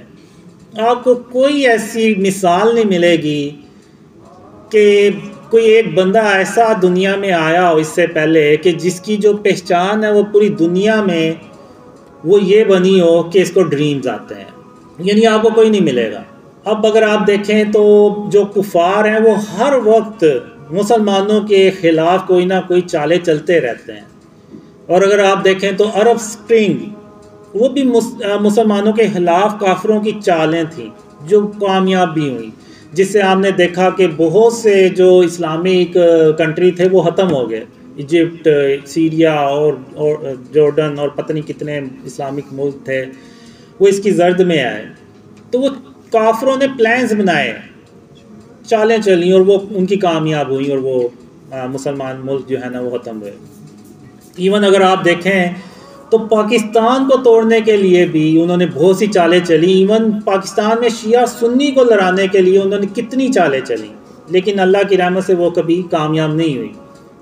یعنی بات کرنے کا مقصد یہ ہے کہ ان کے پاس بیسٹ تھنک ٹینکس ہیں جو بڑے انٹیلیجنٹ ہوتے ہیں, اور ان کا کام یہ ہوتا ہے کہ کوئی ایسی چالیں ہمیں ملیں کہ ہم جس سے مسلمانوں کو نقصان پہنچائیں. لیکن ان تھنک ٹینکرز کے دماغ میں بھی یہ آئیڈیا نہیں آیا, یہ جو ڈریمز کا آئیڈیا ہے کہ یہ ہم کوئی ایک ایسا بندہ چنتے ہیں جس کو ہم ڈریمز فیک بناتے ہیں اور وہ شیئر کرواتے ہیں اس سے. کافروں کو آپ چھوڑیں, ایون شیطان کو بھی یہ آئیڈیا نہیں آیا کہ میں کسی کو بتاؤں کہ یہ اس کو ایسے ڈریمز بنا کے تو اس سے شیئر کرواؤں.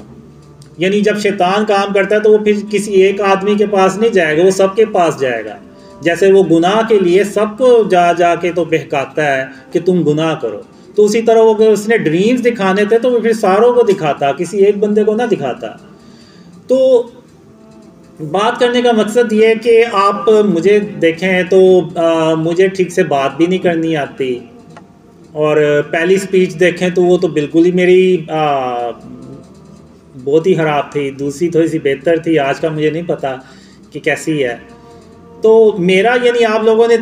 آئیڈیا لگایا ہوگا کہ میرا کوئی اتنا دماغ نہیں ہے کہ میں اتنا انٹیلیجنٹ نہیں ہوں کہ میں یہ ڈریمز جو ہے نا وہ اپنی طرح سے بنا لوں اور لوگوں کو شیئر کرنا شروع کر دوں. اگر یہ آئیڈیا یعنی آپ انسانی تاریخ دیکھیں, اتنے انٹیلیجنٹ بندے آئے ہوں گے, آئنسٹائن اور پتہ نہیں کون کون آیا ہوگا, ان کے ذہن میں کسی کے ذہن میں یہ آئیڈیا نہیں آیا, یہ صرف آئیڈیا میرے ذہن میں ہی آنا تھا. یہ آئیڈیا صرف اللہ رب العالمین کا ہی ہو سکتا ہے, یہ اللہ کے سوا کسی اور کا آئیڈیا ہو ہی نہیں سکتا,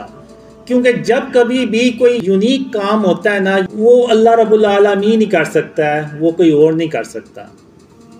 تو یہ جو خواب ہیں یہ بھی اللہ کی طرف سے ہیں, اور میں آگے چل کے آپ کو بتاؤں گا بھی کہ یہ خوابوں میں مجھے اللہ اور محمد صلی اللہ علیہ وسلم نے کیا کچھ سکھایا. تو اب لوگ کہتے ہیں کہ جی یہ کوئی یہودیوں نے لانچ کیا ہے, تو میں یہ کہوں گا کہ یہودی اتنے پاگل نہیں ہیں کہ وہ میرے جیسے بندے کو ہائر کر لیں جس کو نہ بات کرنی آتی ہے, نہ وہ اس کا دماغ کو اتنا زیادہ ہے, نہ دین کا نہ دنیا کا اس کے پاس علم ہے. اگر کافر جب کسی کو یوز کرتے ہیں اور ہائر کرتے ہیں نا تو وہ بڑے انٹیلیجنٹ بندے کو کرتے ہیں کہ جس کے پاس دین دنیا کا بھی علم ہو تاکہ وہ اگلے کے بات کو کاؤنٹر تو کر سکے. تو وہ میرے جیسے بندے کو ہائر نہیں کریں گے. کہ اگر آپ دیکھیں تو وہ ویس نصیر نے نا میری پرانے وہ انٹرویوز اپلوڈ کیے ہوئے ہیں جس میں مجھے بات ہی نہیں کرنی آ رہی. یعنی مجھے بھی تھوڑا سا نا وہ غصہ آتا ہے کہ یار بندہ ایڈٹ ہی کر لیتا ہے ویڈیوز کو, وہ اس نے ویسے ہی اپلوڈ کی ہوئی ہیں, جیسے پتہ نہیں وہ. تو یعنی آپ خود اندازہ لگائیں کہ کافی لوگ کسی میرے جیسے بندے کو ہائر کر کے اپنا وہ پلان جو ہے نا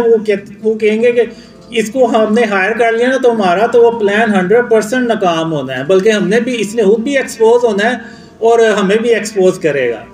تو یہ آپ بے فکر ہیں کہ وہ کافروں نے مجھے کوئی ایسے ہائر کیا ہوگا. کافی لوگ ایسے میرے جیسے بندے کو نہیں ہائر کرتے اور نہ کریں گے. یہ صرف اللہ رب العالمین ہی ایسا کر سکتا ہے, کیونکہ اللہ جو ہے وہ ہر چیز پہ قادر ہے.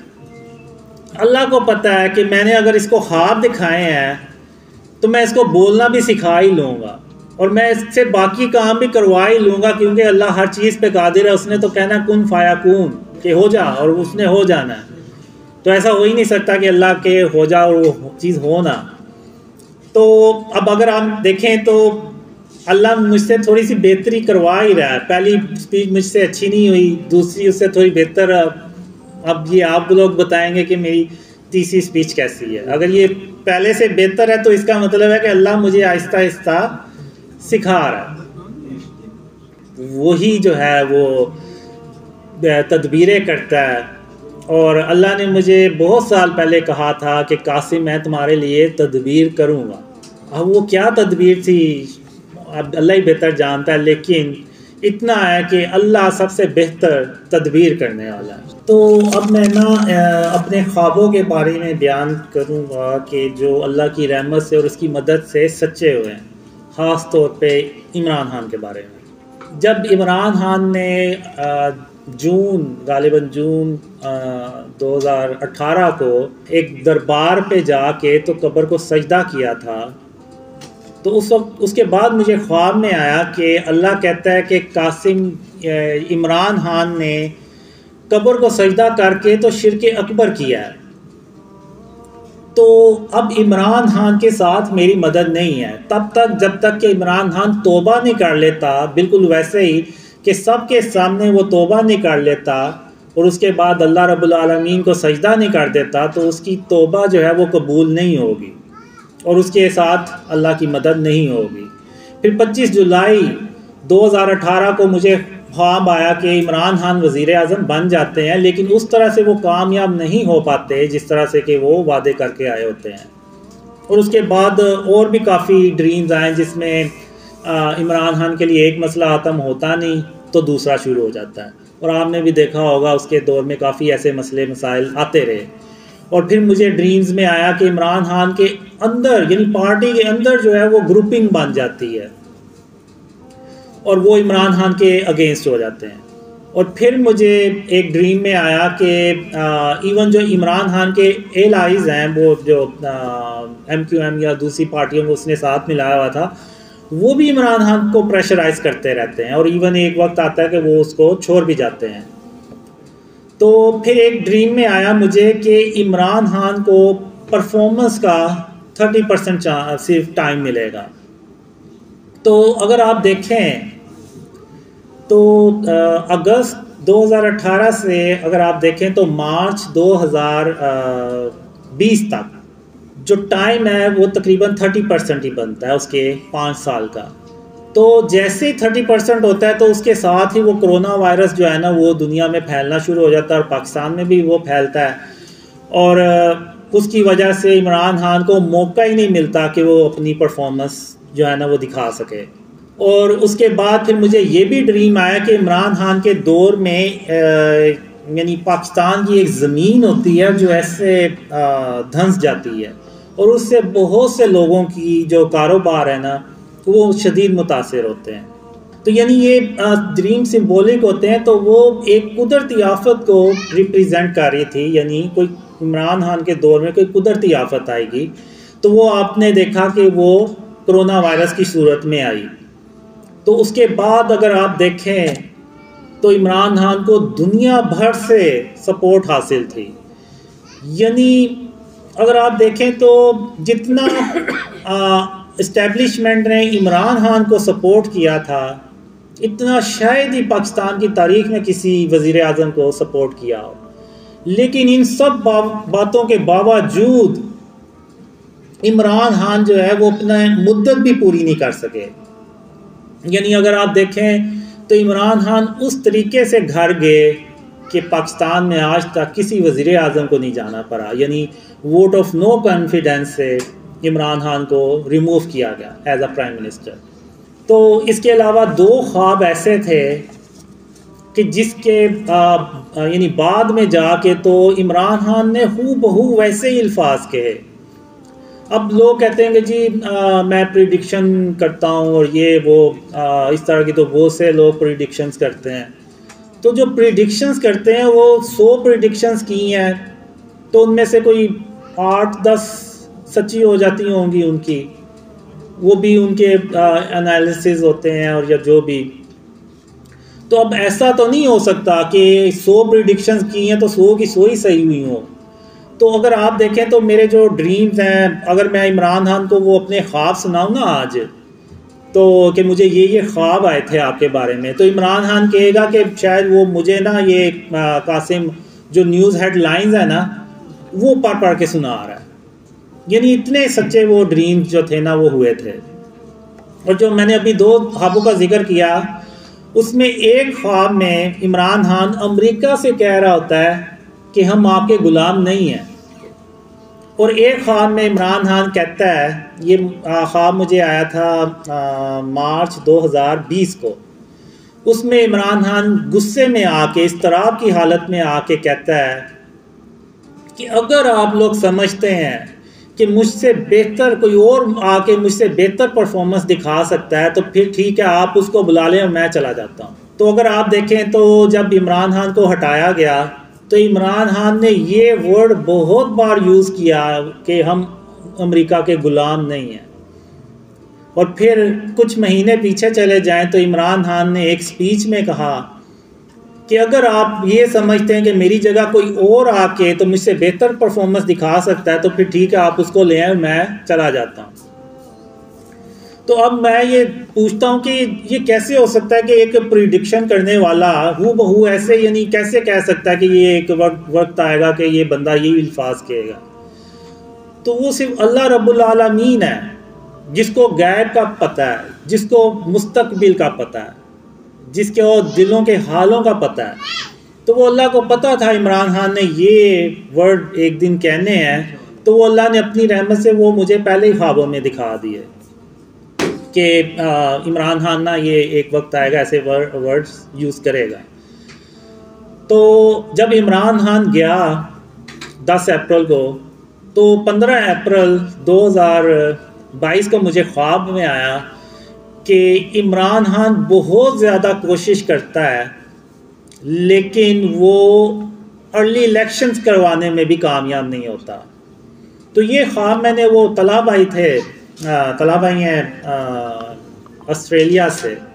تو طلحہ بھائی آسٹریلیا سے ہیں، تو ان کو نا میں نے یہ خواب شیئر کیا، انہوں نے وہ ویڈیو بنا کے نا تو اپلوڈ کر دی۔ لیں جی، اب جب کبھی بھی وہ جو عمران خان کی جو ہوا بنی، یعنی پوری دنیا سے اس کو سپورٹ آ رہی تھی، اور ہر روز وہ آ رہا تھا بریکنگ نیوز، اگلے 24 گھنٹے میں الیکشن کا اعلان ہونے جا رہا ہے، اگلے 48 گھنٹے میں، اگلے 24 گھنٹے میں۔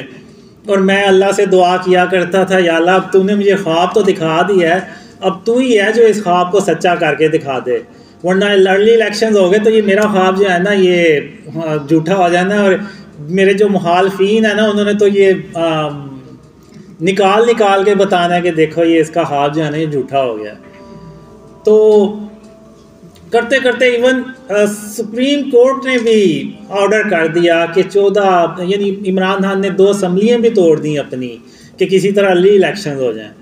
تو پھر ایون سپریم کورٹ نے بھی اعلان کر دیا کہ 14 مئی کو ہر حال میں الیکشنز ہوں گے، اور میرا نہیں خیال کہ پاکستان کی تاریخ میں کبھی ایسا ہوا ہو کہ سپریم کورٹ کی بھی جو احکامات ہے اس پہ بھی عمل نہ ہوا ہو۔ تو وہ اللہ کا کرنا ایسا ہوا، اللہ نے تدبیر ایسی کی کہ وہ الیکشنز ہی نہیں ہوئے، یعنی سپریم کورٹ کے جو احکامات ہیں اس پہ بھی عمل درآمد نہیں ہو سکا۔ تو اب آپ نے دیکھا کہ الیکشنز اب یعنی جو لگ یہ رہا ہے شاید اپنے وقت پہ ہوں گے واللہ عالم، لیکن ارلی الیکشنز نہیں ہوئے۔ جو اس خواب میں آیا تھا کہ عمران خان ارلی الیکشن کرانے میں بھی کامیاب نہیں ہو پائے گا، تو آپ نے دیکھا کہ وہ ارلی الیکشنز نہیں ہوئے۔ تو یہ کیوں نہیں ہوئے؟ میں پی ٹی آئی کے جو سپورٹرز ہیں ان سے ایک سوال کرتا ہوں کہ آخر کیا وجہ ہے کہ آرمی نے اتنا سپورٹ کیا عمران خان کو، پوری دنیا سے عمران خان کو سپورٹ کرتے ہیں لوگ اور ابھی بھی کرتے ہیں، لیکن آخر ایسی کیا وجہ ہوئی کہ عمران خان ناکام ہی ہوتے چلے گئے؟ تو انہوں نے کبھی غور ہی نہیں کیا، کبھی کوئی غور و فکر ہی نہیں کیا، اور اس کی ایک ہی وجہ ہے کہ جو عمران خان نے اللہ کو چھوڑ کے وہ قبر کو جو سجدہ کیا تھا، وہ شرک اکبر کیا تھا، اور اس کے بعد عمران خان کے ساتھ اللہ کی مدد نہیں تھی۔ یہی وجہ بنی کہ عمران خان آج ناکام ہو رہے ہیں۔ اور اکثر میں نے پی ٹی آئی کے لوگوں سے بات کی ہے تو وہ یہی کہتے ہیں کہ جی اس نے سجدہ تعظیمی کیا تھا، نعوذ باللہ۔ یہ سجدہ تعظیمی کیا ہے؟ یہ میں نے پہلی بار ہی سنا ہے۔ اللہ کے سوا تو کسی کو سجدہ کیا ہی نہیں جا سکتا، جو کرے گا وہ شرک کرے گا۔ خاتم النبیین محمد صلی اللہ علیہ وآلہ وسلم اللہ کی بہترین، اللہ نے جتنی بھی تخلیق کی ہے، جتنی مخلوق پیدا کی ہے، اس میں سب سے بہترین اللہ نے خاتم النبیین محمد صلی اللہ علیہ وسلم کو بنایا۔ اور ہم جتنا مرضی خاتم النبیین محمد صلی اللہ علیہ وسلم سے محبت کرنے والے بن جائیں، ہم صحابہ کرام جیسے محبت نہیں کر سکتے۔ تو مجھے کوئی ایک مثال بتا دیں کہ صحابہ کرام میں سے کسی ایک نے بھی نعوذ باللہ محمد صلی اللہ علیہ وسلم کو سجدہ کیا؟ کسی نے نہیں کیا۔ ایون حضرت محمد صلی اللہ علیہ وسلم نے منع فرمایا کہ اللہ کے سوا کسی کو سجدہ نہیں کرنا۔ اب پی ٹی آئی والے جو ہیں وہ اس چیز کو غور ہی نہیں کرتے، بلکہ عمران خان کو ڈیفینڈ کرتے ہیں کہ جی اس نے تو شرک ہی نہیں کیا، اس نے، کوئی کہتا ہے کہ جی زمین کو چوم لیا ہے، کوئی کہتا ہے کہ تعظیمی سجدہ کر دیا ہے۔ تو ایسا تو ہمیں تو نہیں ملتا، نہ صحابہ کی سنت ہے نہ محمد صلی اللہ علیہ وسلم کی سنت ہے، تو یہ پھر کہاں سے انہوں نے نکال لیا؟ تو اب جتنا جلدی عمران خان اس چیز کو ریئلائز کرے گا، جتنے جلدی عمران خان کے سپورٹرز اس کو ریئلائز کریں گے، اتنا ہی ہم شرک اور اس کی اقسام پہ قابو کرنے میں کامیاب ہوں گے۔ یہ جو ہم نظاروں پہ چلے جاتے ہیں، منتیں مانگتے ہیں اللہ کو چھوڑ کے کسی اور سے، یعنی جو اس دنیا سے جا چکے ہیں، اب جو اس دنیا سے چلا گیا وہ کیا کر سکتا ہے؟ کچھ بھی نہیں۔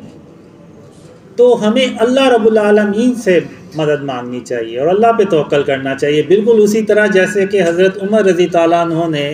اللہ پہ توکل کیا اور وہ اس وقت کے جو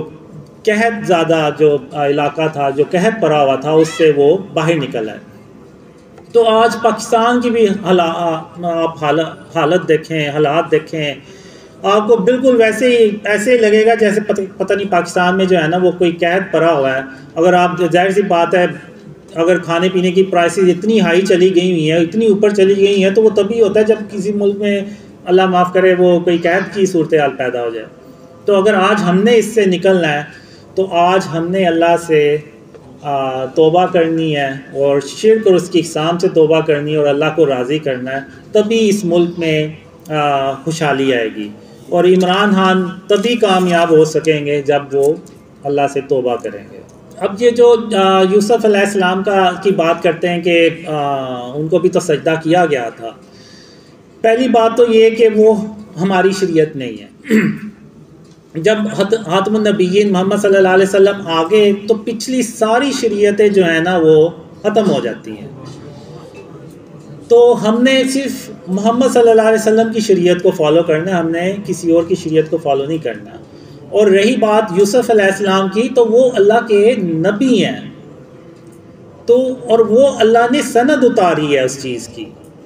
قرآن نے۔ اور جو حضرت یعقوب علیہ السلام ہے وہ بھی اللہ کے نبی ہیں، تو جب اللہ کے نبی کو کوئی خواب آتا ہے تو وہ اللہ کی طرف سے وحی ہوتا ہے، وہ اللہ کی طرف سے ایک حکم ہوتا ہے۔ تو جو یعقوب علیہ السلام یعنی ان کے جو والد صاحب ہیں یوسف علیہ السلام کے، ان کو اس خواب کا پتہ تھا اور ان کو پتہ تھا کہ یہ اللہ کی طرف سے حکم ہے اور اللہ نے اس کی سند بھی اتاری، بالکل ویسے ہی جیسے کہ آدم علیہ السلام کی سند اتاری اور اللہ نے سب کو حکم دیا کہ آدم علیہ السلام کو سجدہ کیا جائے، لیکن ابلیس نے غرور اور تکبر میں آ کے سجدہ کیا۔ یعنی ابلیس نے غرور اور تکبر، یعنی جب وہ اللہ کی چادر کو اس نے اپنے اوپر اوڑھنے کی کوشش کی تو اللہ نے اس کو مردود قرار دے کے باہر نکال دیا۔ تو اللہ نے وہ سند اتاری، اللہ نے ان کو حکم دیا، تو وہ انہوں نے یوسف علیہ السلام کو سجدہ کیا اور یہ اللہ نے حکم بھی جاری کیا اور سند بھی اتاری۔ تو اللہ نے اس چیز کی کوئی سند نہیں اتاری ہوئی کہ نعوذ باللہ قبروں کو جا کے آپ سجدے کرنا شروع ہو جائیں۔ تو اور ہم نے خاتم النبیین محمد صلی اللہ علیہ وسلم کی شریعت کو فالو کرنا ہے، ہم نے کسی اور شریعت کو فالو نہیں کرنا، کیونکہ پہلے کی امتوں میں شراب بھی حلال تھی اور ایک شخص 2 سگی بہنوں سے شادی بھی کر سکتا تھا، اور خاتم النبیین محمد صلی اللہ علیہ وسلم کی شریعت میں یہ چیزیں حرام ہو گئی ہیں، یہ نہیں ہم کر سکتے۔ تو اب میں آخر میں بات کروں گا اپنے ڈریمز کے بارے میں، اپنی یعنی آپ کہہ لیں سٹوری کہہ لیں یا جو بھی، تو میں اس کی سٹوری اپنی کہانی بتاؤں گا کہ آخر میں یہاں تک کیسے پہنچا۔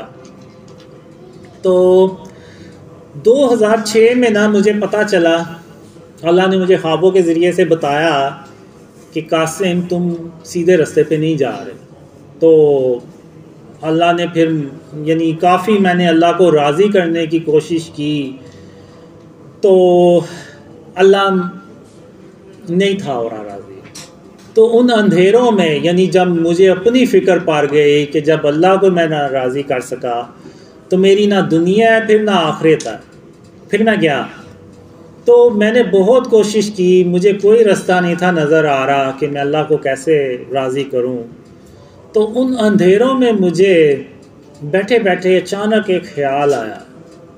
تو پھر میں نے اس پہ غور و فکر کیا۔ میں نے کہا کہ ہاں ایسی غلطی مجھ سے ہوئی ہے۔ وہ غلطی یہ تھی کہ میں نے غلطی سمجھ لیں یا کیا کوتاہی یا واللہ عالم کس کو کیسے میں ایکسپلین کروں گا، وہ یہ تھا کہ میں نے آج اس وقت تک کبھی بھی اللہ کو رحمان کہہ کے نہیں تھا بلایا، یعنی میں نے اللہ کو اللہ ہی کہہ کے بلایا تھا۔ تو ان اندھیروں میں مجھے یہ خیال آیا کہ میں اللہ کو رحمان کہہ کے بلاؤں، تو میں نے اللہ کو نہ پھر رحمان کہہ کے بلایا، اور اس کے لیے پھر میں نے ایک دعا تھی وہ بھی میں نے مانگی اللہ سے، رحمان سے۔ تو ان اندھیروں میں جو ہے نا وہ اللہ نے میری سن لی۔ پھر ایک خواب میں اللہ آیا اور اللہ نے کہا قاسم جب تم کھانا کھایا کرتے ہو تو اپنے کھانے کی برتنوں کو انگلی سے چاٹ کے صاف کر لیا کرو، تو میں تمہارے لیے کوئی تدبیر کروں گا۔ تو ان اندھیروں میں آپ یقین کریں میرے لیے یہ خواب ایسے ہی تھا جیسے کہ یعنی کوئی بہت بڑا میرے لیے اللہ نے کوئی رستہ کھولا ہے، کوئی میرے لیے اللہ نے معجزہ کر دکھایا ہے۔ تو پھر اس عمل پہ یعنی جب بھی میں کھانا کھاتا تھا تو میں اپنے برتنوں کو، کھانے کے برتنوں کو انگلی سے چاٹ کے صاف کر لیا کرتا تھا۔ تو اس کے چند مہینے کے بعد یعنی میں مسلسل اس دوران اللہ کو رحمان کہہ کے بلاتا رہا، تو اللہ نے کہا قاسم اب میں تجھے علم سکھاؤں گا، علم کی باتیں سکھاؤں گا۔ تو پھر اس کے بعد اللہ نے مجھے شرک اور اس کی اقسام کے بارے میں سکھانا شروع کیا، اور میرے اندر ایک جستجو تھی، ایک کیا کہتے ہیں طرف تھی کہ میں نے اللہ کو راضی کرنا ہے۔ تو جو اللہ اور محمد صلی اللہ علیہ وسلم پھر مجھے خوابوں میں کہتے رہے، بتاتے رہے، میں وہ کام کرتا رہا۔ اب میں ذرا یہاں پہ علماء سے بھی کہوں گا اور جو میرے مخالفین ہیں ان سے بھی میں کہوں گا کہ آپ مجھے بتائیں کہ ان میں ایسی کون سی ایسی بات ہے جو قرآن اور حدیث سے ٹکراتی ہے۔ پہلے تو اللہ اور خاتم النبیین محمد صلی اللہ علیہ وسلم نے مجھے کہا کہ شرک اور اس کی اقسام سے بچیں، ہر طرح کے شرک اور اس کی اقسام سے۔ اب لوگ مجھے یہ بھی کہتے ہیں کہ ہمیں کمنٹس کرتے رہتے ہیں کہ آپ تو خود تصویریں یوز کرتے ہیں، تو آپ دوسروں کو کیسے کہہ سکتے ہیں کہ شرک سے بچائیں اپنے آپ کو اور شرک اور اس کی اقسام سے بچائیں۔ بالکل یوز کرتے ہیں ہم تھم نیلز پہ۔ تو اب میں آپ کو بتاتا ہوں کہ اصل میں ہے کیا۔ جو انٹرنیٹ پہ ہمیں ڈیجیٹل امیجز ملتے ہیں وہ ایکچولی میں ڈیٹا ہوتے ہیں، وہ ورچولی ہوتے ہیں۔ مثلا اب یہ تصویر، اب یہ میں نے موبائل آن کیا، فرض کریں ادھر کوئی تصویر ہے بنی، تو اب میں ادھر بٹن دبایا تو یہ بلیک ہو گئی ہے اسکرین، یعنی یہ جو بھی امیج آ رہا تھا وہ دوبارہ ڈیٹا میں کنورٹ ہو گیا، یعنی وہ ختم ہو گیا۔ اب کسی کا موبائل خراب ہو جائے یا لیپ ٹاپ خراب ہو جائے تو وہ جب ریپیئر کروانے کے لیے جاتا ہے تو وہ یہ نہیں کہتا کہ میری اس میں تصویریں ہیں یا ویڈیوز ہیں تو آپ اس کو ریکور کر دیں، وہ یہی کہتا ہے کہ اس میں میرا ڈیٹا پڑا ہے، بس وہ میرا ریکور ہو جائے، باقی موبائل کی خیر ہے۔ تو یعنی یہ جو ڈیجیٹل چیز ہے نا، یہ ڈیٹا ہے، یہ جیسے ہی آپ بند کرتے ہیں اپنا موبائل وغیرہ یہ ڈیٹا میں کنورٹ ہو جاتا ہے۔ لیکن اگر یہاں پہ کوئی تصویر لگی ہوئی ہے یا ادھر کوئی اسٹیچو پڑا ہوا ہے اور ہم لائٹیں بند کر کے باہر چلے بھی جائیں تو وہ تصویر، اس کی فزیکل اپیئرنس اور یا اس بت کی اپیئرنس، وہ اس کی موجودگی یہاں پہ موجود رہے گی، وہ ختم نہیں ہوگی، وہ یہاں پہ رہے گی، لیکن موبائل کی جو ہے نا وہ ختم ہو جاتی ہے۔ لیکن پھر بھی ہم جہاں یعنی بہت زیادہ کوشش کرتے ہیں کہ جہاں ہمیں ضرورت ہو بس ہم وہی تصویر یوز کریں، ورنہ اگر آپ دیکھیں تو ہمارے جتنے بھی یوٹیوب کے چینلز ہیں اور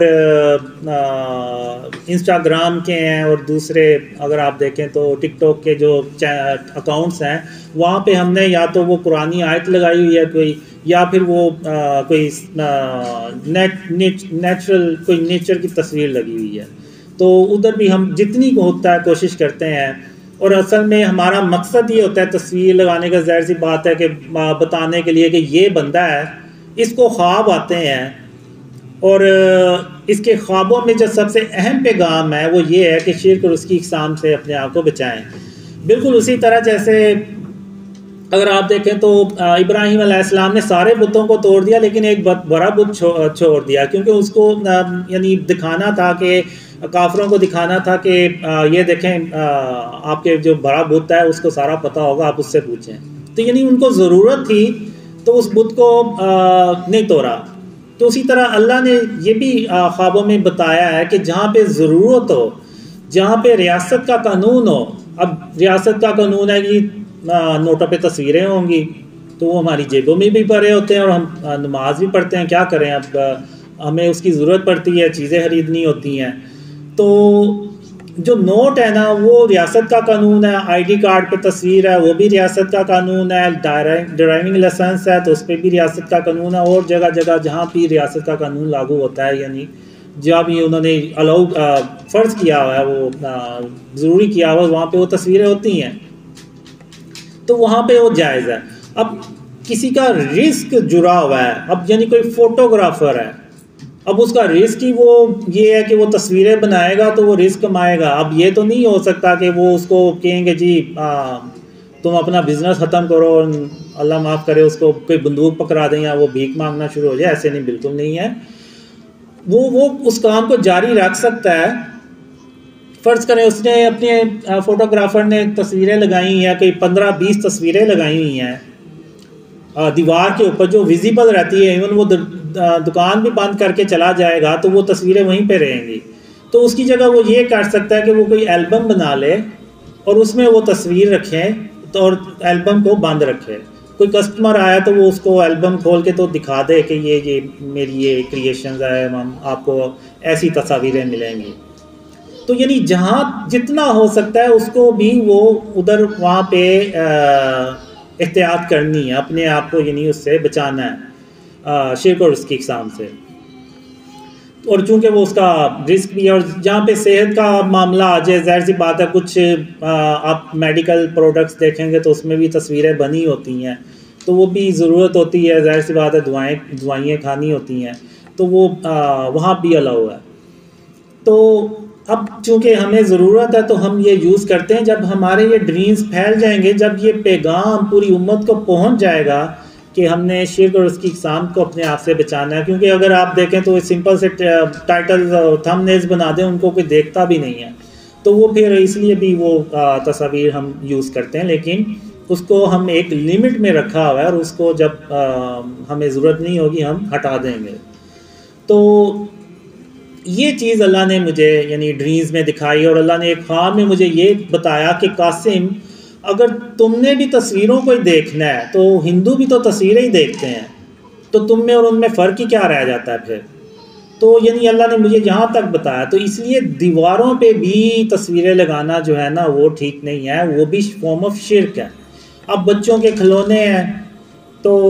وہ بھی اب ضرورت ہے، ورنہ تو بچے تو آپ کو پتہ ہے کتنا تنگ کرتے ہیں، تو آپ رکھ سکتے ہیں، لیکن یہ کہ جب بچے کھیل لیں تو آپ ان کھلونوں کو کسی باکس میں ڈال دیں یا الماری میں رکھ دیں یا ان کے اوپر کوئی چادر ڈال دیں تاکہ وہ چھپ جائیں۔ اور جب اللہ اپنی رحمت سے اس ملک کو شرک اور اس کی اقسام سے پاک کرے گا اور ایسے کھلونے آ جائیں گے جن پہ تصویریں نہیں ہوں گی، تو پھر ہم ان کھلونوں کو لے کے آئیں گے اور ان کو ہم ختم کریں گے۔ اور اسی طرح یہ جتنے بھی اسٹیچوز ہیں، اب اس میں یہ نہیں کہتا کہ آپ سب اللہ معاف کرے وہ جا کے تو توڑنا شروع کر دیں، نہیں، یہ حکومت کا کام ہے۔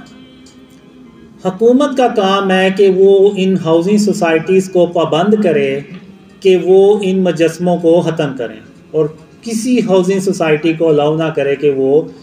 مجسمے جو بت بنا کے رکھتے ہیں وہ رکھیں، یا جو بڑے بڑے بینرز لگے ہوئے ہیں ان میں اتنی اتنی بڑی تصاویر ہیں. جیسا کہ اللہ نے مجھے کہا کہ اگر تم نے بھی تصویروں کو دیکھنا ہے اور ہندو بھی تصویروں کو دیکھتے ہیں تو تم میں اور ان میں فرق ہی کیا رہ گیا. تو ہم نے بھی اتنے اتنے بڑے جو بینرز لگائے ہیں جن میں تصویر ہوتی ہیں، تو اب ہم نے بھی انہی کو دیکھنا، تو پھر ہم میں اور ہندوؤں میں پھر فرق ہی کیا رہ جاتا ہے. یعنی اتنا مشکل ہے اس اسلامک ملک میں اپنے آپ کو شرک اور اس کی اقسام سے اپنے آپ کو بچا کے رکھنا کہ بعض کا تو میں خود سوچتا ہوں کہ پتہ نہیں ہم اسلامک ملک میں بھی ہیں یا نہیں ہیں. یہ ہر روز کوئی چیز لے کے اس پہ تصویر بنی ہوتی ہے. وہ میں نے تو اسپرے پینٹ لے کے رکھے ہوئے ہیں، تو جب بھی کوئی چیز آتی ہے تو میں اس پہ نا وہ تصویر بنی ہو تو اس پہ اسپرے پینٹ مار دیتا ہوں. تو بس یہ آپ کہہ لیں کہ یہ 24 گھنٹے کی نا کوئی ایک ڈیوٹی ہے جس پہ کام کرنا ہوتا ہے. تو یہ مجھے اب خوابوں میں اللہ نے شرک کے بارے میں بتایا اور اس کی فارمز کے بارے میں بتایا. اب ہندو یہ جو انڈینس موویز ہوتی ہیں وہ اس میں ایک اپنا باطل خدا ضرور دکھاتے ہیں، بلکہ وہ تصویر ہی سٹارٹ ہی ان کا وہاں سے ہوتا ہے اکثر موویز میں. تو اب یہاں پہ میں یہ بتانا چاہ رہا ہوں کہ اللہ جو ہے نا وہ تمام جہانوں کا رب ہے. اب فلم بھی ایک جہان ہے، بے شک وہ فیک سٹوری ہے، اس کا بھی رب صرف اللہ رب العالمین ہو سکتا ہے اور کوئی نہیں ہو سکتا. تو وہ جب ہم فلم دیکھتے ہیں جس میں باطل خدا ہوتے ہیں، جیسے میں نے ابھی پہلے بھی مثال دی کہ وہ جب ہم دیکھیں گے اور ہم اپنے آگے رشتہ داروں کو دوستوں کو کہیں گے کہ یار بڑی اچھی سٹوری تھی، اس کے باطل خدا نے اس کی مدد کی اور جیت گیا، تو وہ ہم اس پہ یعنی یقین تو کر رہے ہیں. زبان سے کہہ دینا کہ جی ہم اللہ کے ساتھ کسی کو شریک تھوڑی ٹھہرا رہے ہیں، نہیں، ہم نے عملی طور پہ بھی اس پہ عمل کرنا ہے. یہ ہو ہی نہیں سکتا کہ ہم زبان سے کہہ دیں اور عمل ہمارا زیرو ہو، تو ایسا نہیں ہونا چاہیے. تو یہ اللہ نے مجھے خواب میں اور خاتم النبیین محمد صلی اللہ علیہ وسلم نے خوابوں میں بتایا کہ یہ شرک اور اس کی اقسام ہے. اگر آج آپ نظر دوڑا کے دیکھیں تو آپ کو یہ اپنے گھروں کے اندر یہ چیزیں نظر آئیں گی. شاید آپ نے کبھی غور ہی نہ کیا ہو، لیکن آپ کے گھروں میں یہ موجود ہوں گی. تو اب وہ خواب جس میں اللہ مجھے کہتا ہے کہ قاسم یہ دنیا اس سے پہلے اتنی شرک سے بھری کبھی نہیں تھی جتنی یہ آج شرک سے بھری ہوئی ہے، تو آپ کو یہ خواب بالکل سچا نظر آئے گا کہ یہ واقعی بہت زیادہ جو ہے نا شرک اس دنیا میں پھیل چکا ہے،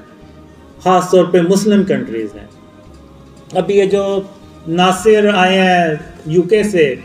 یہ کہتے ہیں کہ اتنی تصویریں میں نے ادھر یو کے میں نہیں دیکھی جتنی میں نے ادھر دیکھی ہیں. جگہ جگہ روڈز کے اوپر بینرز لگے ہوئے ہیں، بورڈز لگے ہوئے ہیں، اس پہ دیکھی ہیں. اور اس کے علاوہ آپ دیکھیں تو وہ اسٹیچوز بھی آپ کو جگہ جگہ نظر آئیں گے. اب وہ جو ہم بطخ سی بنا دیتے ہیں، گملہ ہے بطخ کا، خرگوشوں کا، وہ اکثر گھروں کے سامنے آپ کو وہ بطخ جو ہے نا وہ نظر آئیں گی، خرگوش نظر آئیں گے، خرگوشوں کے گملے، اور وہ تو ایگل بھی نظر آئیں گے اور کافی چیزیں نظر آئیں گی. اب آپ مجھے یہ بتائیں کہ جو بطخیں باہر پری ہوتی ہیں جن میں وہ گملے سے بنے ہوئے ہیں، ان میں اور وہ جو خانہ کعبہ میں بت پڑے ہوئے تھے ان میں اور ان میں فرق ہی کیا ہے؟ کوئی فرق نہیں ہے، صرف شکلوں کا فرق ہے اور سائز کا اور جسامت کا فرق ہے. باقی وہ بھی بت تھے، یہ بھی بت ہے جو ہم نے اپنے گھروں کی زینت بڑھانے کے لیے، یعنی آپ کسی سے پوچھیں تو یہ کیوں لگائے ہوئے ہیں تو وہ کہیں گے اس سے ہماری گھر کی خوبصورتی میں اضافہ ہوتا ہے،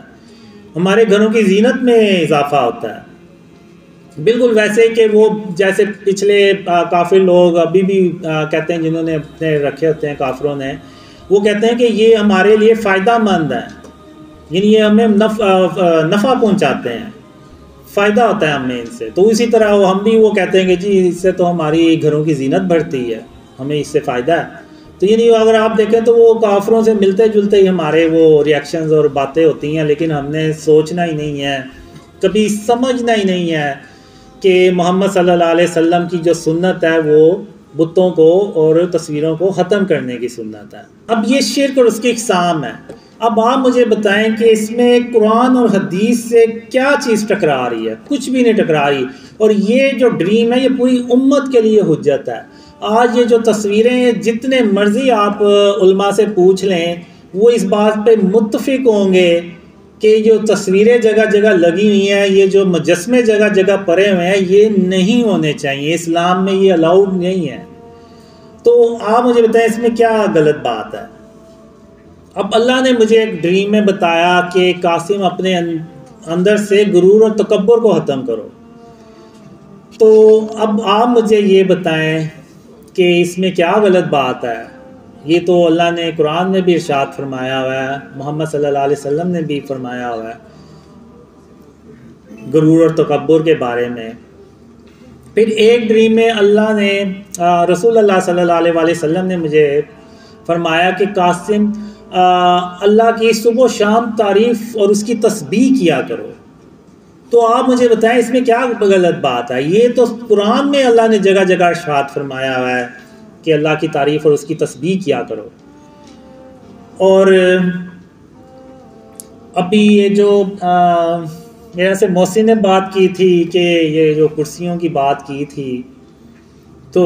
میں اس پہ بھی تھوڑی سی بات کر دوں کہ جب بھی وہ میٹنگ ہوتی ہے تو میں یہ کوشش کرتا ہوں کہ جن کرسیوں پہ آپ بیٹھے ہوئے ہیں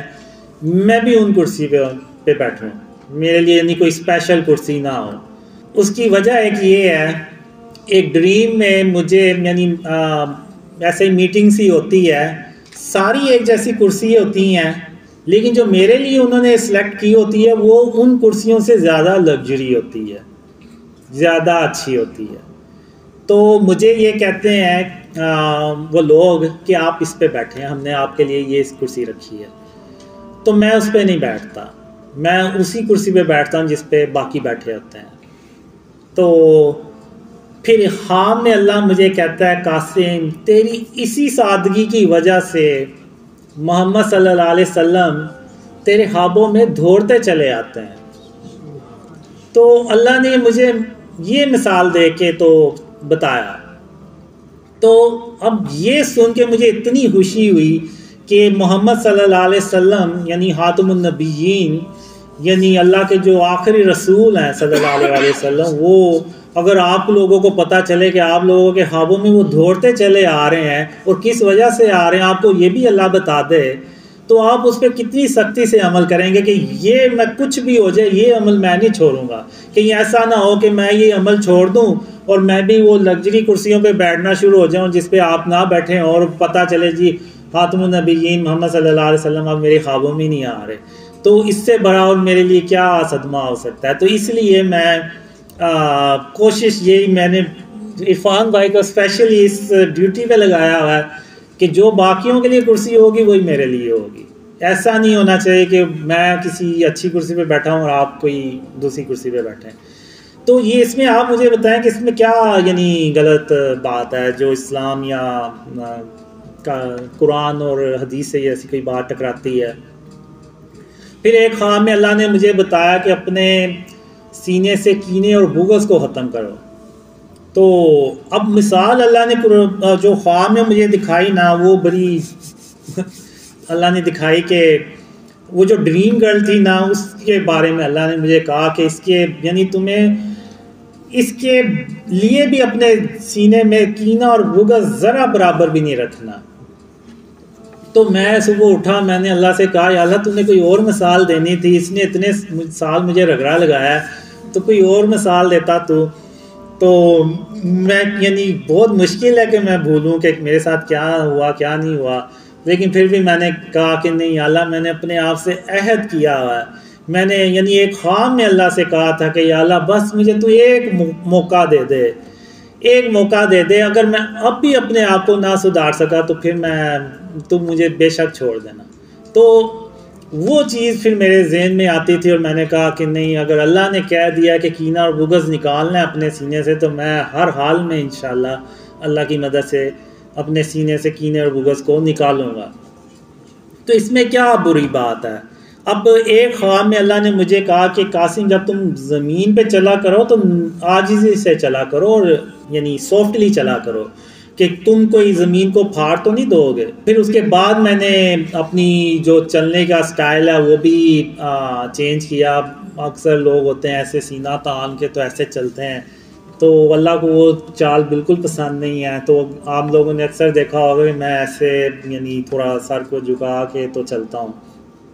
تو یہ اللہ نے اس خواب میں مجھے سکھایا. تو اس کے بعد بچوں سے شفقت سے پیش آنا، ایک نہیں 2 خوابوں میں خاتم النبیین محمد صلی اللہ علیہ وسلم نے مجھے اسپیشلی بتایا کہ بچوں سے جو ہے نا وہ شفقت سے پیش آنا ہے اور نرمی سے پیش آنا ہے. اب اگر آپ دیکھیں تو روتے ہوئے بچے کو چپ کرانا جو ہے نا وہ اللہ کے نزدیک بہت بڑا عمل ہے. اب اگر ہم دیکھیں تو جب ہم عمرہ کرتے ہیں تو وہ صفا مروہ پہ ہم 7 چکر لگاتے ہیں. اب وہ 7 چکر ہم کیوں لگاتے ہیں؟ اب وہ 7 چکر ہم اس لیے لگاتے ہیں کہ جب اسماعیل علیہ السلام پیاسے تھے اور رو رہے تھے اور ان کی جو امی تھیں والدہ تھیں وہ ان کو یعنی 7 چکر لگا رہے ہیں، یعنی چکر پہ چکر لگاتی جا رہی ہیں کہ کسی طرح انہیں پانی ملے اور وہ جو روتا ہوا بچہ ہے اس کو ہم یعنی وہ چپ ہو جائے، یعنی پیاسا ہے تو وہ پانی اسماعیل علیہ السلام پانی پئیں گے تو وہ چپ ہو جائیں گے. تو اللہ کو وہ جو کوشش تھی ایک بچے کے لیے جو وہ رو رہا تھا، تو اللہ کو وہ عمل اتنا پسند آیا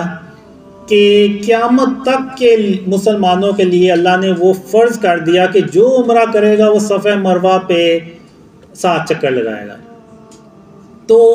جو یہ میری اپنی سوچ ہے کہ جو میں نے ڈریمز کے ذریعے سے سمجھی کہ جو بچوں کو چپ کرانا ہے نا وہ اللہ کو اتنا پسند آتا ہے عمل کہ وہ اللہ نے وہ مثال بنا دی ہمارے لیے. اور ایک ڈریم میں تو یعنی مجھے اللہ نے یہ دکھایا کہ کوئی روتا ہوا بچہ ہے، اس کو جب چپ کرایا جاتا ہے تو وہ ایسے ہی ہے جیسے ایک بڑا عالم اپنے وقت کا، اس کی کئی سال کی جو عبادت ہے اس کے برابر ہے وہ، یعنی اس سے بھی بھر کے وہ عمل ہے جب کسی روتے ہوئے بچے کو ہم چپ کراتے ہیں. اللہ نے یہ بھی کہا کہ کسی کی غیبت نہیں کرنی. اب غیبت میں ظاہر سی بات ہے کہ کوئی موجود نہیں ہے تو جب ہم اس کے خلاف بات کرتے ہیں تو وہ غیبت میں آتا ہے. لیکن ہم جو لوگ ہیں، ہم عوام ہیں، وہ ہم حکمرانوں کے بارے میں بھی باتیں کرتے ہیں. لیکن ایک ڈریم میں میں کہتا ہوں کہ جب ہم حکمرانوں کے بارے میں بات کرتے ہیں نا، ان کے خلاف بات کرتے ہیں تو وہ غیبت میں نہیں آتا،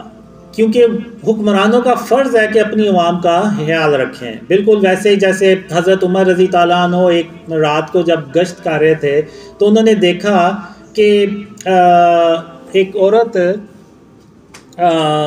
اپنے خلیفہ کے بارے میں بات کر رہی، یعنی اس نے کھانا رکھا ہوا ہے اور پانی اس کے اندر رکھا ہوا یا وہ خالی ہے اور وہ اپنے بچوں کو حوصلہ دے رہی ہے کہ کھانا پک رہا ہے تو آپ صبر کریں. لیکن وہ مقصد اس عورت کا یہ تھا کہ وہ بچے جو ہے نا روتے روتے بس سو جائیں کسی طرح. تو حضرت عمر رضی تعالیٰ عنہ نے وہ سن لیا، تو انہوں نے یہ نہیں کہا کہ تم میری غیبت کر رہے ہو یا تم خلیفہ کی غیبت کر رہی ہو. نہیں، اس وقت حضرت عمر رضی تعالیٰ عنہ کو اپنی پار گئی. پھر وہ اسی وقت بیت المال میں گئے، وہاں سے اناج کی بوری اٹھائی اور خود اٹھائی اور وہ اس عورت کے پاس لے کے گئے اور بچے کو کھانا دیا. پھر وہ بچے جو ہیں وہ سوئے ہیں. تو میرے خیال سے حکمرانوں کے بارے میں دوسروں کو شر سے بچانے کے لیے کر سکتے ہیں. تو یعنی غیبت جو ہے وہ اس میں پھر بھی ہمیں کوشش کرنی چاہیے. میں اس لیے کہہ رہا ہوں کہ میں خود حکمرانوں کے خلاف جو ہے نا بات کرتا ہوں کہ اس طرح سے نہیں کرنی چاہیے. خاص طور پہ شرک سے کسی حکمران نے آج تک کوشش ہی نہیں کی کہ اس ملک کو شرک اور اس کی اقسام سے پاک کیا جائے. تو اب میں آخر میں بات کروں گا کہ اب یعنی بات میں نے یہ کرنی تھی کہ میں یہاں تک کیسے پہنچا. تو ابھی اگر آپ نے دیکھا تو جو میں نے مثال دی اللہ رحمان ہے، تو اب اگر میں یہاں پہ آج موجود ہوں نا تو وہ صرف اس وجہ سے ہوں کہ اگر اللہ رحمان نہ ہوتا نا تو آج میں یہاں پہ نہ ہوتا، تو آج میں وہ انہی اندھیروں میں پڑا رہتا اور شاید میرا برا ہی حال ہوتا. تو اللہ نے اپنی رحمت سے ان اندھیروں سے باہر نکالا. اب آتے ہیں کہ پاکستان میں خوشحالی اور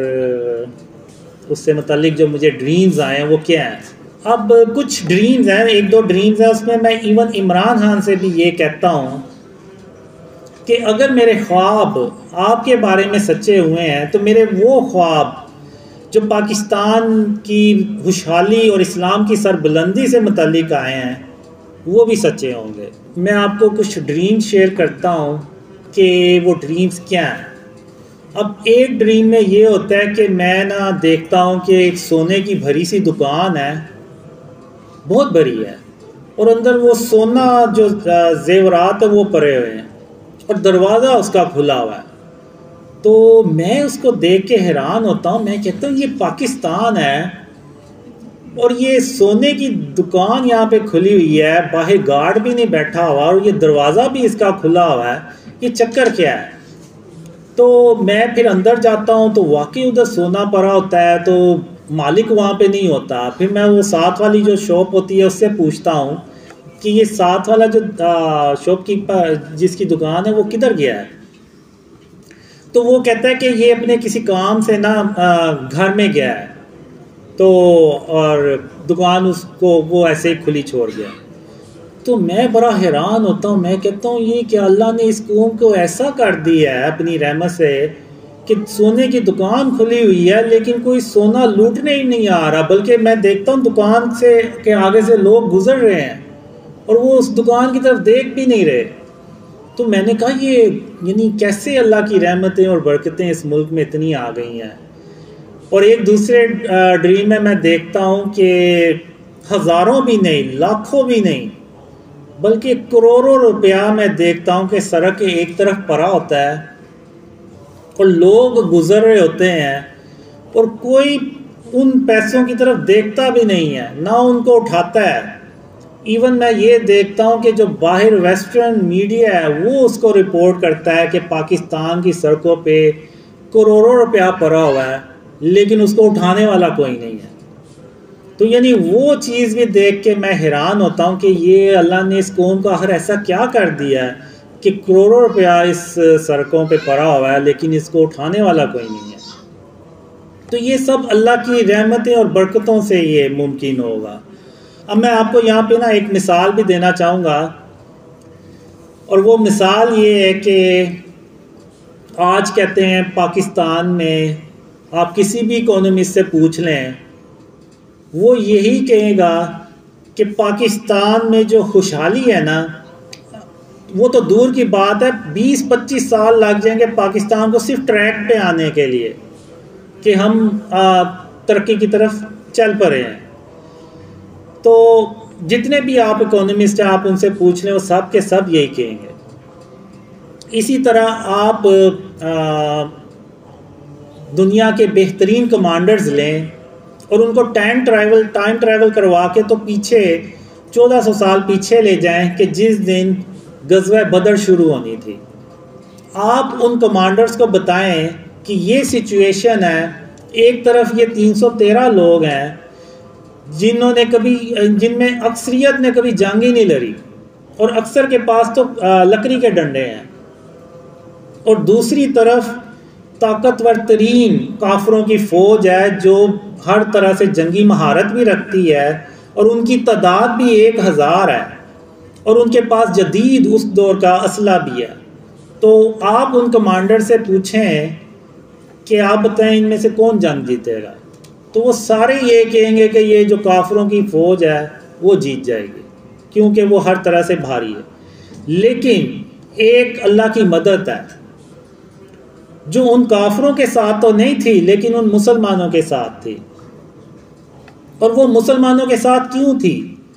وہ اس لیے تھی کہ ان 313 مسلمانوں نے ہر طرح کے شرک سے اپنے گھروں کو بھی پاک کیا تھا اور اپنے علاقوں کو بھی پاک کیا تھا، اور وہ اللہ کے سوا کسی کو مدد کے لیے نہیں پکارتے تھے اور اللہ کے ساتھ کسی کو شریک نہیں ٹھہراتے تھے۔ تو اللہ کی مدد ان 313 لوگوں کے ساتھ تھی، اور وہ آپ لوگوں نے دیکھا کہ خاتم النبیین محمد صلی اللہ علیہ وسلم نے جنگ شروع ہونے سے پہلے کہا، دعا مانگی اللہ سے کہ یا اللہ یہی بس تھوڑے سے لوگ ہیں کہ اگر آج یہ ہار گئے نا تو پھر تیرا نام لینے والا دنیا میں کوئی نہیں ہوگا۔ تو اس وقت کے لوگوں نے اللہ پہ توکل کیا، اللہ کے ساتھ کسی کو شریک نہیں ٹھہرایا۔ تو آج اگر ہم مسلمان ہیں تو وہ ان 313 لوگوں کی وجہ سے مسلمان ہیں، ورنہ آج ہم مسلمان نہ ہوتے۔ تو اللہ نے ان 313 لوگوں کو ان 1000 کی جو کافروں کی فوج تھی ان پہ فتح ان کو دی، اور وہ اللہ کی مدد سے جنگ جیت گئے۔ تو جو کمانڈرز ہوں گے ان کا تجزیہ اور ہوگا، لیکن جو اللہ کی مدد ہوگی اور اللہ کا جو فیصلہ ہوگا وہ اور ہوگا۔ بالکل اسی طرح آج جتنے بھی اکونومسٹ ہیں آپ ان سے پوچھ لیں، وہ یہی کہیں گے 20-25 سال تو پاکستان ٹریک پہ بھی جاتا ہوا نظر نہیں آ رہا، لیکن ایک اللہ کی مدد ہے۔ اگر آج ہم اس ملک کو شرک اور اس کی اقسام سے پاک کر دیں تو اللہ کی مدد آئے گی، اور اللہ کی ایسے مدد آئے گی جہاں سے ہمیں امید بھی نہیں ہوگی، اور اللہ اپنی رحمت سے ہمیں جو میں یہ نہیں کہہ رہا کہ نعوذ باللہ یعنی میں یہ نہیں کہہ رہا کہ ہم آج شرک کو ختم کر دیں گے تو کل صبح اٹھیں گے تو ہر طرف خوشحالی ہمیں نظر آئے گی، نہیں، ٹائم لگے گا، لیکن ہو سکتا ہے جہاں 20-25 سال لگنے ہیں وہاں پہ 2-2.5 سال لگیں، لیکن پاکستان میں 2-2.5 سالوں کے بعد خوشحالی اللہ کی مدد سے آ جائے گی۔ یعنی ایسا ہو سکتا ہے، یعنی اس میں تھوڑی سی اسٹرگل تو ہوگی، لیکن ہم اللہ کی رحمت سے، جیسے کہ مجھے خوابوں میں بھی آیا کہ ہم ایسا گورننس کا سسٹم بناتے ہیں کہ جو یورپ کے لوگ ہوتے ہیں نا وہ کہتے ہیں کہ یہ تو بڑی پست قوم تھی، یہ تو کل ہمارے پاس آتے تھے، بھیک مانگنے آتے تھے ہم سے کہ ہمیں تھوڑا سا قرضہ دے دیں، ہم نے ملک چلانا ہے، اور آج انہوں نے ایسا گورننس سسٹم بنایا اور یہ پوری دنیا کو لیڈ کرنے کے لیے جا رہے ہیں۔ یعنی یہ میں نے خوابوں میں دیکھا ہے، اور اتنا یعنی آپ کہہ لیں کہ رسک دیکھا ہے کہ لوگ جو ہے نا وہ کوئی ملتا ہی نہیں ہے، کوئی غریب نہیں ملتا، کوئی بھوکا نہیں ملتا۔ یعنی اس وقت نیکی کیسے کر سکتے ہیں؟ یہ نہیں کر سکتے کہ آپ کسی بھوکے کو کھانا کھلا دیں یا کسی کو صدقہ خیرات دے دیں یا زکوٰۃ دے دیں، نہیں۔ اس وقت جو میں نے دیکھا ہے نیکی کرنے کے لیے بس یہ ہے کہ آپ نوافل پڑھ لیں، فرض پڑھیں، نماز پڑھیں، روزے رکھیں، بس اسی طریقے سے آپ نیکیاں کما سکتے ہیں۔ وہ پھر بھول جائیں کہ آپ کو کوئی غریب ملے گا یا کوئی بھوکا ملے گا جس کو آپ کھانا کھلا کے تو نیکی کما سکتے ہیں۔ یعنی یہ میں نے خوابوں میں دیکھا ہے۔ اور پھر جو بجلی کے بارے میں بھی میں نے دیکھا اپنے ڈریمز میں کہ کچھ ڈریمز میں نے دیکھا کہ ہم بجلی کیسے بناتے ہیں، اور ایک ڈریم میں تو میں نے یہ دیکھا کہ اس وقت کے جو لیڈر ہوتے ہیں وہ عوام سے کہہ رہے ہوتے ہیں کہ بجلی جو ہے نا وہ فری ہے، آپ جتنی مرضی استعمال کریں۔ وہ ان پاکستانیوں کو یقین ہی نہیں آ رہا ہوتا کہ بجلی جو ہے نا وہ پاکستان میں فری ہو گئی ہے۔ تو وہ یعنی لوگ اس لیڈر کی بات ماننے سے انکار کر دیتے ہیں۔ تو وہ لیڈر کو یہ کہنا پڑتا ہے کہ اگر آپ کو میری بات کا یقین نہیں آ رہا نا تو آپ جائیں اپنے میٹر جو ہے نا وہ توڑ دیں، تو آپ کو یقین آ جائے گا، آپ کو کوئی بجلی کا بل نہیں آئے گا۔ یعنی میں نے یہ اپنی ڈریمز میں دیکھا ہے، اللہ کی رحمتیں اور برکتیں، اور یہ تبھی ہو سکتا ہے جب ہم شرک اور اس کی اقسام سے اپنے آپ کو بچائیں، اور جب ہم بچائیں گے تو انشاءاللہ جیسے میرے خواب عمران خان کے بارے میں سچے ہوئے ہیں، یہ اللہ نے اصل میں ایک انڈیکیشن دیا ہے، ایک آپ کہہ لیں پروف دیا ہے یا ثبوت دیا ہے جو بھی، کہ اگر اس کے خواب عمران خان کے بارے میں سچے ہوئے ہیں تو اگر آپ شرک اور اس کی اقسام سے اپنے آپ کو بچا لیں گے تو اس کے جو باقی کے خواب ہیں نا وہ بھی سچے ہوں گے، اور اس ملک میں اتنی خوشحالی آئے گی کہ لوگ جو ہے نا وہ ڈھونڈتے رہ جائیں گے کہ ہمیں کوئی گریم مل جائے کسی طرح کہ ہم نیکی کر لیں۔ تو اب میں اپنی اسپیچ کا اختتام کرتا ہوں اس نیت سے، اس دعا سے کہ اللہ ہمیں شرک اور اس کی اقسام سے بچانے کی توفیق عطا فرمائے، کیونکہ اللہ نے قرآن میں بھی ارشاد فرمایا جس نے شرک کیا اس نے گویا اپنی جان پہ ظلم کیا، اور اللہ قیامت کے دن جس کے چاہے گا گناہ بخش دے گا لیکن شرک کبھی معاف نہیں کرے گا۔ تو میں آپ سب کا بہت شکریہ ادا کرتا ہوں کہ آپ لوگ آئے اور آپ نے اسپیچ سنی۔ تو اب ہم نماز پڑھیں گے۔ اوکے، جزاک اللہ خیر۔ السلام علیکم ورحمۃ اللہ۔